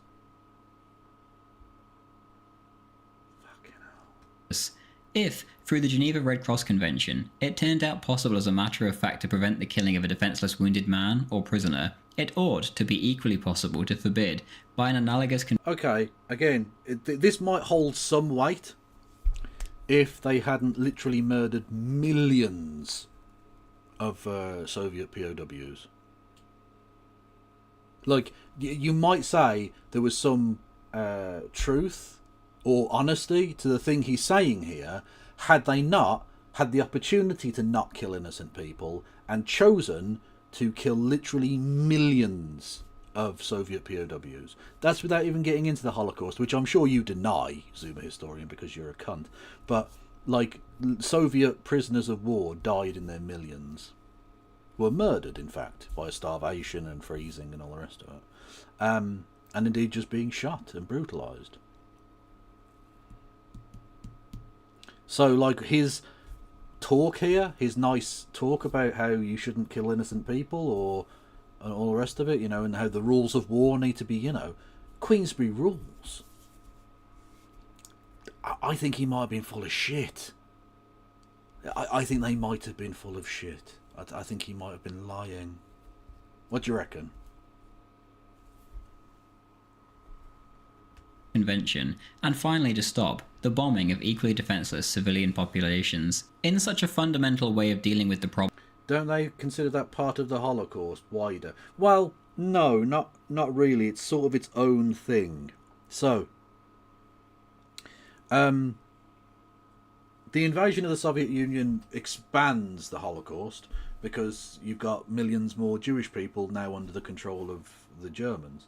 And they're rounded up and killed and all the rest of it. And you see, that's when you see the transition from what was called the Shoah by bullets to the Shoah by gas, which is the killing of people in situ in guns and then put in pits, to the, you know, what we think traditionally of, like Auschwitz and places like that, where instead of the murderers going to the victims are taken to the murderers. And vastly expanded in terms of the numbers. If you look at the Holocaust numbers on a graph, which is a fucking horrible thing, but a thing that's probably necessary if you want to understand it, the huge spike you get in the numbers of deaths are in the last 3 years of the war. Actually, that's true of all deaths, full stop. Because for the first 18 months, not a lot happened. And then even after that, there was sort of peripheral fighting and things. It's only when Barbarossa and then there's the German invasion. Yeah. The first half of it, kind of pussy shit. That's so hard. No. The second was fucking real shit, though. Okay, Zuma said they had no choice. What then, to murder millions of Soviet prisoners of war? What sense does that make? Problem. Germany sees a greater reassurance and security for the nations than in all pacts of assistance and military conventions. The German government is ready to agree to any limitation which leads to abolition of the heaviest arms, especially suited for aggression. Such are, first, the heavy artillery, and secondly, the heaviest tanks. In view of the enormous fortifications on the French frontier, such an... Well, you joke, Elrak, but, I mean, Bob Ross was in the Air Force, wasn't he? Not during World War II, he was far too young. But he was in the Air Force, the United States Air Force.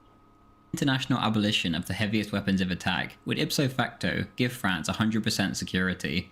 Germany declares herself ready to agree to any limitation whatsoever of the caliber strength of artillery, battleships, cruisers, and torpedo boats. Okay, but okay, right. Again, he may have.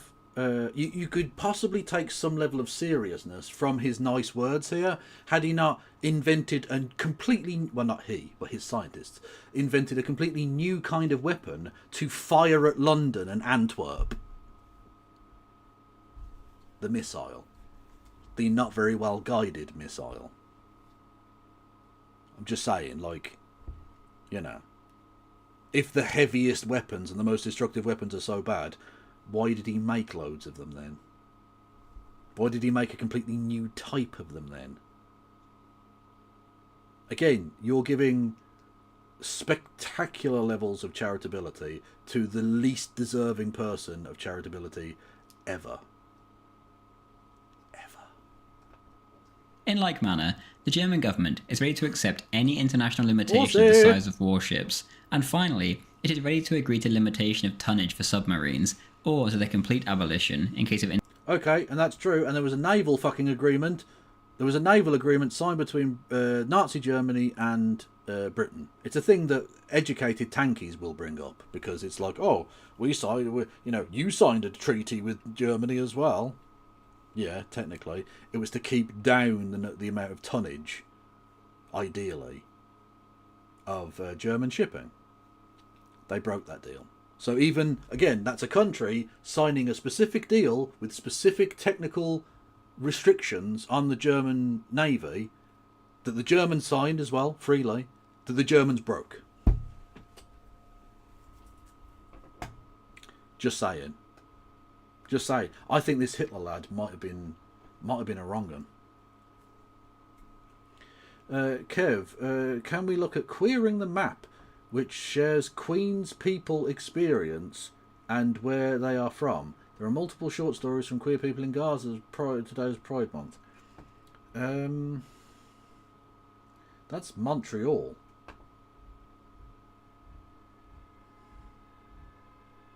I presume you're in... Hang on, have I just doxed you?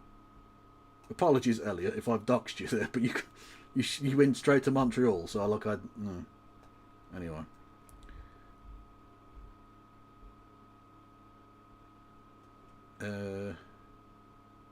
Oh wow, okay, that is... I'm not sure I'm going to be able to do that live, because that was loading very, very slowly. So I don't know.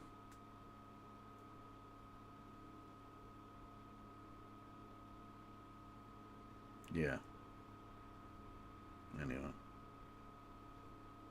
Happy Pride. Except to the people of Montreal. Fuck the Habs. International agreement, and it gives further assurance that it will agree to any international limitations or abolition of arms whatsoever for a uniform space of time, end quote. There was no response to this speech. Instead, France made a military alliance with the Soviet Union, which, obviously, was aimed at Germany. The following month, however, wow. I wonder if there was ever any deal signed between the Nazis and the Soviet Union. Maybe. Also, I quite like the slightly cheesy inquisitiveness of the guy on the right here. Not Hitler, the guy further to the right on the picture. I have no idea of his politics. I presume probably quite right-wing, but, you know. He's got a kind of slightly quizzical expression. What's he looking at? What's he seeing there in the chat? Maybe a lovely bird has just landed, perched on a branch. And he's thinking, that's a nice robin. A bit unusual for this time of year. Maybe life isn't so terrible. And also maybe we should invade Czechoslovakia.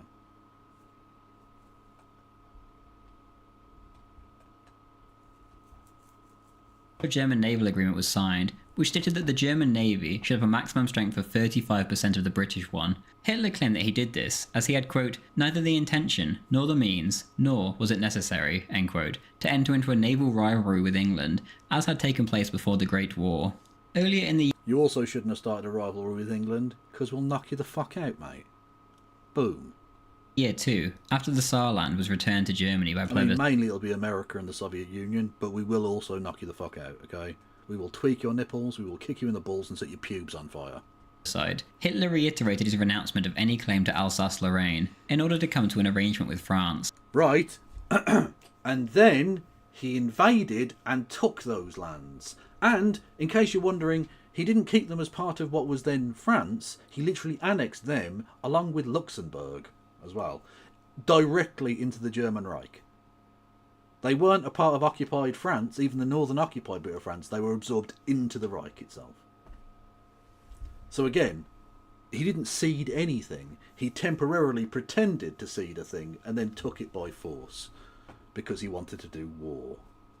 You cunt. From the 1st of March, quote, it is our hope that through this act of just compensation, in which we see a return to natural reason, relations between Germany and France have been permanently improved. Therefore, as we desire peace, we must hope that our great neighbour is ready... Yeah, look at this Tintin motherfucker. There he is. Hang on.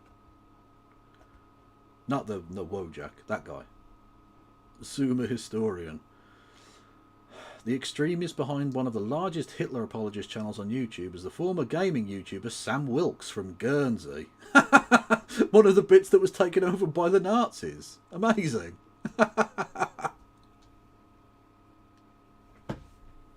Also one of the last bits of to be liberated as well. For those who don't know, Guernsey is one of the Channel Islands. It's not far from France, but it's technically a British whatever protectorate or some shit. I don't fucking know. It's a part of Britain, kind of.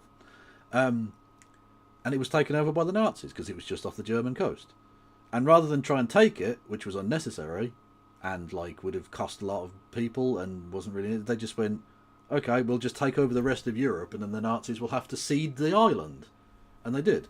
So they were one of the last ones to give up in the end. Which led to a lot of starvation. Because the Nazis are cunts.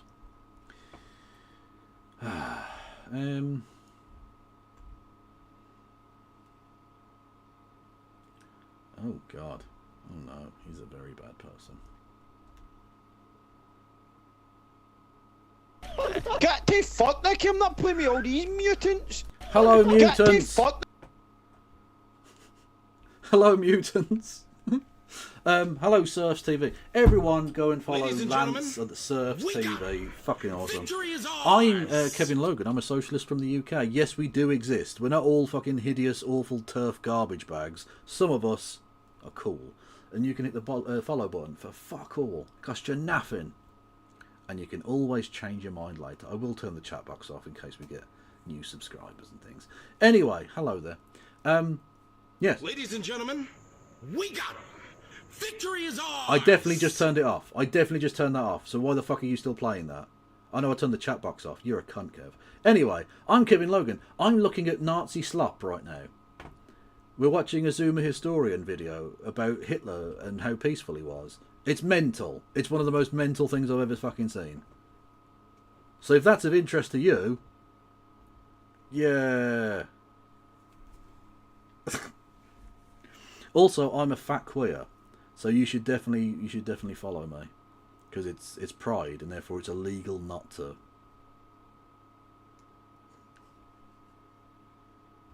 And willing to seek peace with us. It must be possible for two great peoples to join together and collaborate in opposing the difficulties which threaten to overwhelm Europe. End quote. In western Germany lays the Rhineland, and at this time it was still demilitarized under the terms of the Treaty of Versailles. With this new Franco-Soviet alliance, the Rhineland thus became a giant gate through which the French army, the greatest in Europe, could simply sweep in. The Rhineland itself, of course, was the very industrial heartland of Germany. At a stroke, the French could essentially cripple Germany militarily. With this logic in mind, Hitler decided on a great gamble. Whilst the world was busy throwing a fit about Mussolini's invasion of Ethiopia, he sent his woefully underprepared army into the Rhineland on the 3rd of March 1936. If there were any French counter-moves, the Führer's orders were to be to hasty retreat. Yeah, he's a pussy. Yeah, massive pussy. Yeah, we know. The entire ordeal was one great bluff, and it worked. The German army marched across the Rhine to roaring cheers from their fellow countrymen. With this gate for the French now closed. Right, so they've broken into another international treaty. Yeah, brilliant. I thought you said he was a peaceful guy who didn't want no wars. Hitler once again made a speech in which he expressed his desire for a settlement of all the issues which the Western powers may have with Germany. On the 31st of March 1936, the following peace plan was formulated. Quote, 1. In order to give to future agreements securing the peace of Europe the character of inviolable treaties, those nations participating in the negotiations do so only on an... That's a weird... He's stanced up weird, Hitler, in this one. He's stanced up weird. He looks like Bugs Bunny about to conduct a fucking orchestra. Except the orchestra's very anti-Semitic. Can we get some lols in chat for Hitler being dead? Look, I know it's, it's been said, but... Let's get some 707s going in chat. And someone explain that to the new people. An entirely equal footing, and as equally esteemed members. The sole compelling reason for signing these treaties can only lie in the generally recognised and obvious practicability of these agreements for the peace of Europe, and thus for the social happiness and economic prosperity of the nations. 2. In order to shorten in the economic interest of the European nations. Is this all this is going to be? You just quoting random bits from Hitler? Because, like, again, I'll just say, he's a liar. He done lied. So I don't care. The period of uncertainty, the German government proposes a limit of 4 months for the first period up to the signing of the Pact of Non-Aggression, guaranteeing the peace of Europe. 3. The German government gives the assurance not to add any reinforcements whatsoever to the troops in the Rhineland during this period, always provided that the Belgian and French governments act in the same way. 4. The German government gives the assurance not to move during this period closer to the Belgian and French borders, the troops at present stationed in the Rhineland. 5. The German government proposes the same... Oh, come on, look at this fucking nerd. Why didn't someone just beat him up? Honestly, like, I'm not pro-bullying in general, but like, this is Hitler. I think it's fine. Look at him. Someone needed to just knock him the fuck out. Someone needs to swirly Hitler. It could have stopped a lot of trouble down the line. Setting up of a commission composed of the 2 guarantor powers. I mean, which is worse, right? This, like, just limp shit, or where was the Keir Starmer, like, gently tapping a punch bag? Like, which is worse? I don't know. I can't decide. Just tragic. This is European manhood, is it? Oh. Powers, Britain and Italy, and a disinterested third neutral power to guarantee this assurance to be given by both parties. 6. Germany, Belgium and France are each entitled to send a representative to this commission. If Germany, yeah, France, who's further right wing, Hitler or Starmer? You decide. France or Belgium think that for any particular reason they can point to a change in the military situation having taken place within this period of 4 months, they have the right to inform the Guarantee Commission of their observations. 7. Didn't he start shit because the art college school didn't like his art? Well, I mean, that clearly hurt him, but no, like, that's overplayed, the idea that he was an art dropout and therefore he became a Nazi. Like, he was clearly pretty fucking anti-Semitic before all of that. And it was the First World War that really, like, fucking did him in. And to be fair, look, it did a lot of people in. It fucked up a lot of people.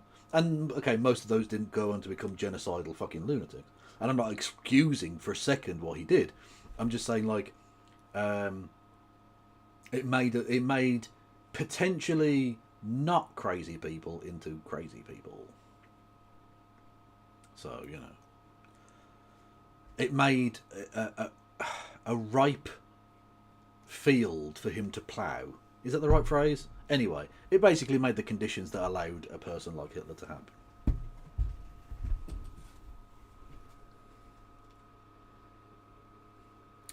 What's this? Keir Starmer, we must meet the public where they are and address their legitimate concerns about immigration, which is why I have joined the Waffen-SS. True. True.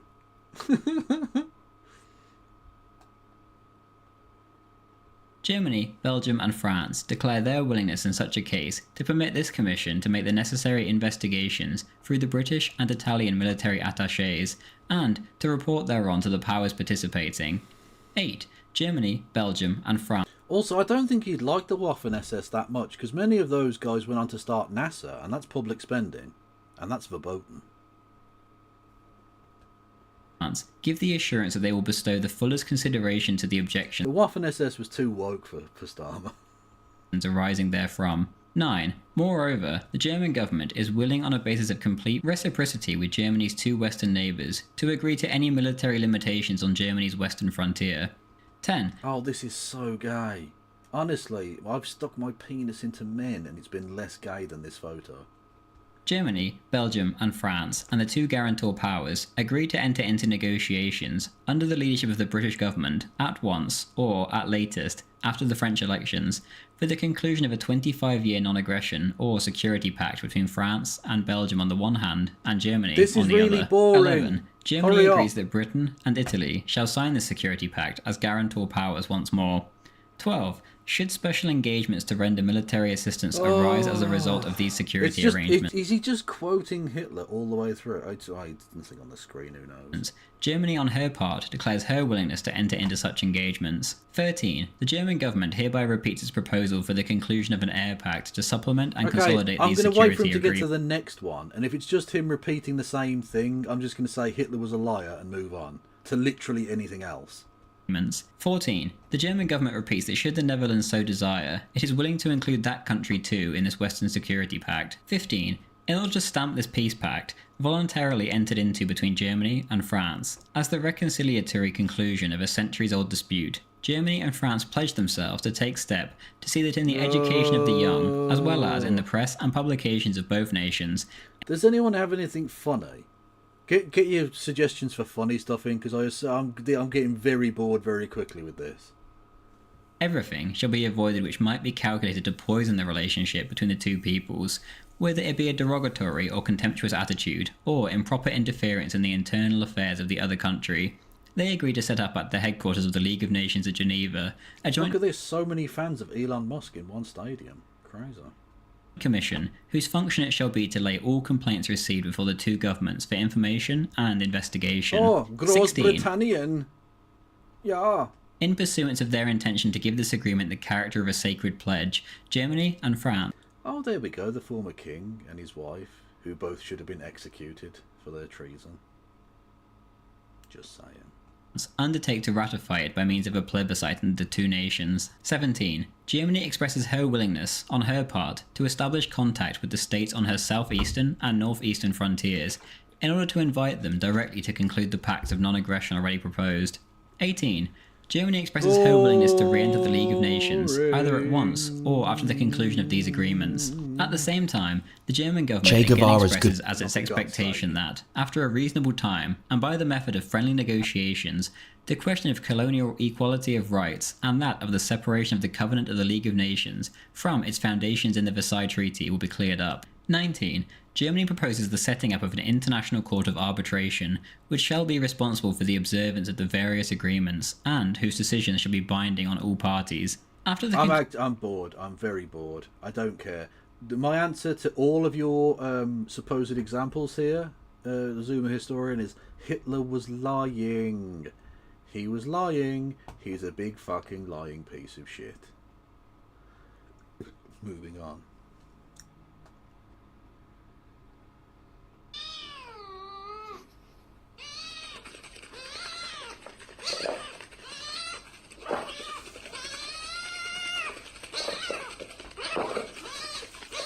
Jesus Christ, cat. Calm down, mate. Holy fuck.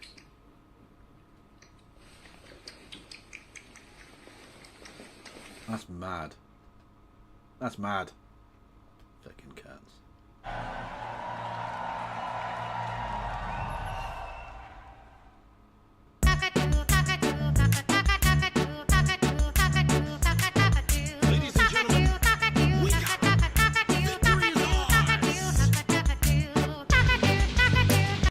What in the fuck is this?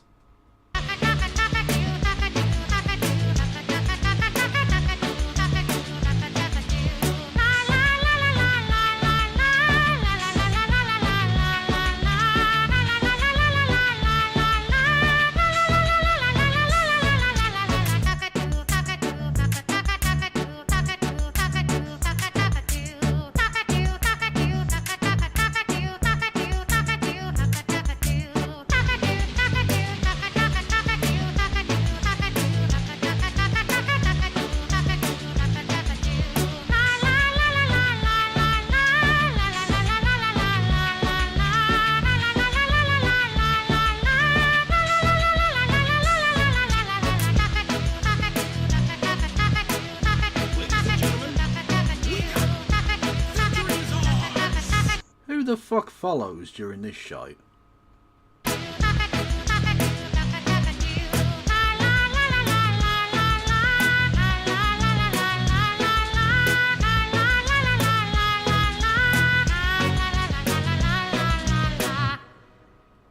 Don't forget to click below to subscribe to the official Suck my actual dong. The fuck? What the fuck was that, man? Team Project Friggin' Dope. Hang on. Oh, for God's sake. Good looks and charm often made him difficult to interrogate. How can you justify these untruths? How can you justify your deep blue eyes? Oh, well, no one's ever really commented on my eyes, so anyway, let's get back to you lying on me. To me, fuck. News reporters were also distracted. Kevin, how are the protests in Cuba? Guevara worked up a sweat with a passionate speech. The sweat trickled down his chest, leaving him oiled like a baby otter. Right, but the protest itself... Sorry, yes, ran smoothly. As smooth as his pecs. Kevin, apologies. The protest was tightly organized, like his sweaty butt. We're gonna go to the weather now. Able to get by with just his hotness, Guevara put less effort into his politics. What is your economic policy? My policy? Yes. Well, it's simple, baby. My policy is, you cannot put money in the sea. Okay, baby. What? Ask me about my biceps. Eventually, his boss, Fidel Castro, stepped in. Jay, you need to stop the pretty boy stuff. You need to stop being so cute. Jay, it's not gonna work on that tight outfit works on you. Stop. You have a sexy beard. You're embarrassing yourself. You have perfect ears. Kiss me. Appropriate. It's pride. Okay? Team Project Friggin' Dope. Tuber Reviewer Friggin' Dope. Yeah. Welcome to Tuber Reviewer. My name is Munchie the Straight Edge Nutcracker, and over here we have your high host, Dan Frampton. Friggin' dope, Munchie. Friggin' dope, Dan. Simon Whistler makes great videos. Yeah, right. No, Friend he of the doesn't. Simon Whistler makes the most annoying videos ever, because he's just a paid speaker, man. He just speaks the words that other people say. It's fucking annoying. Joe J.J. McCullough, who has more double consonants in his name than the abbreviations on the stock market, just did a video about Simon Whistler's less than relatable and less than reliable videos on Canada. Now, a video with inaccurate facts Also, fuck JJ McCullough. is enough to send JJ into action, and I'm thankful for it. Yeah, I've been waiting for someone to call Simon out for a long time now. Oh, Munchie, he gets called out a lot, and for a lot more than just his Canada videos. In JJ's video, he calls Simon Whistler the cheese whiz of educational content on YouTube. And I'd have to disagree with that. I'd consider him to be more like the rat poison. Rat poison? No! We need the cat-sized rats. It's all we've got going for us. Frankly, Boyle's most offensive moments. Oh no. God. Lines you wouldn't hear in a sci-fi film. Is it a bird? Is it a plane? Whatever it is, it's heading straight for the World Trade Center. For God's sake. What kind of crass individual would make 9/11 jokes? It's entirely unacceptable to me, okay? Unbelievable. Rat poison, yeah. Okay, you're fired up, and I get that. Can you just explain what Simon does so our damn viewers can follow along, please? The algorithm, it likes Lines you wouldn't hear in a keywords. sci-fi. Simon tries to use them all. Before you know it, your recommended Totally is just captured. a Simon Incoming. Whistler wall. What? Okay. You did a... Oh, okay, you did do a bit, yeah. Sorry. Hang on. This is hilarious. 1 second. Okay, you get banned. You get banned. Ban Elliot. Ban Elliot. Just ban Elliot. Ban them forever. That's a joke. YouTube is all about two things, okay? It's about niches and watch time. And Simon Whistler tries to abuse all that. And how does he do it? He has all these different channels, okay? So, okay, oh my god, this just fires me up so much. On YouTube, your channel can really only be about one or two things. It needs to be like pretty niche down so people know what they're gonna get here on the platform, okay? Anyone who fucking rickrolls me gets stabbed, okay? Fact. And Simon Whistler just wants to like crank out the content. But how is he going to do that? Well, I'll tell you, he's just going to create more channels, more dedicated channels for his friggin' bullshit. And now with all of his channels in place, he can just like spam endlessly. And all he has to do is trick you into thinking that he is an intellectual and that his content has value. So there's a couple things and couple sneaky things. It would be funny if he ended up as this generation's Lord Haw-Haw. I don't think it would be funnier. I don't think it would be. Like, honestly, I'm not. Yeah, I don't think it would. I think that would be a bad thing to happen. Thank you, Dr. Phil. Things that Simon does to trick you into thinking that he has value, okay? He uses, like I said before in that song piece, keywords like crazy. He'll just try to hit every single educational keyword that he possibly can, and then he leans on his like overly fucking intellectual British bald guy gimmick. Now with Building captured. Incoming transmission. report. Moving out. Ready, cop. Up yours, woke moralists. We'll see who cancels who. Instruction complete. Jordan Peterson's a knob, isn't he?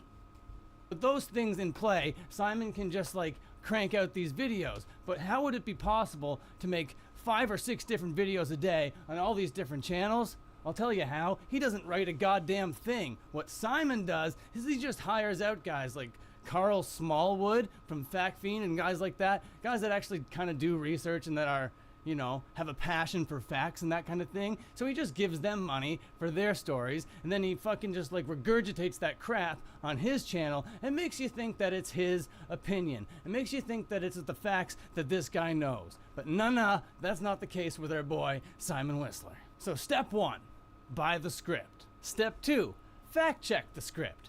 Right? Nope, not our boy Simon. The facts and teaching.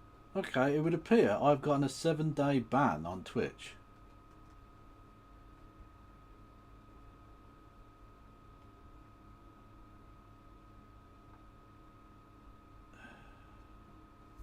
Promoting, encouraging, or facilitating discrimination or degeneration of a group. Oh, so it was that wanker, wasn't it? The VOD removal with this violation has been removed. Okay. Appeal. Tell us why you're submitting this appeal. Okay.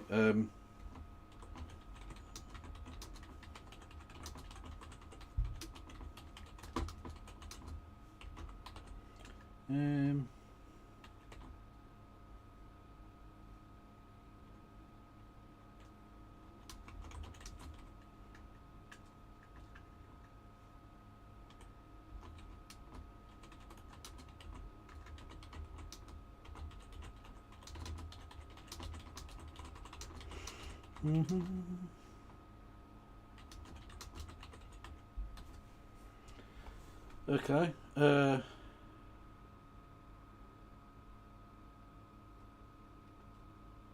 Fucking hell, okay. Appeal, I guess. Your appeal has been successfully submitted. Cool.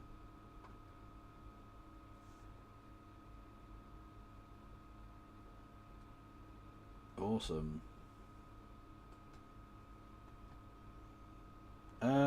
Okay. I presume I'm still going on YouTube, right? Why are you Twitch suspended? Apparently hateful conduct. No, they haven't deleted the channel. I'm just apparently suspended for 7 days now. But sometimes they bring it back sooner than that anyway, so I don't even know. Did you get nuked? I did get nuked on Twitch, but anyway. I presume it's because of the fucking title, right? I just put No Straits Welcome. It's a joke. It's just meant as a joke. But there we go. Okay, well, my appeal status is pending. And also, I don't give a fuck about this guy's video anymore. I don't care. So I'm just going to go and, yeah.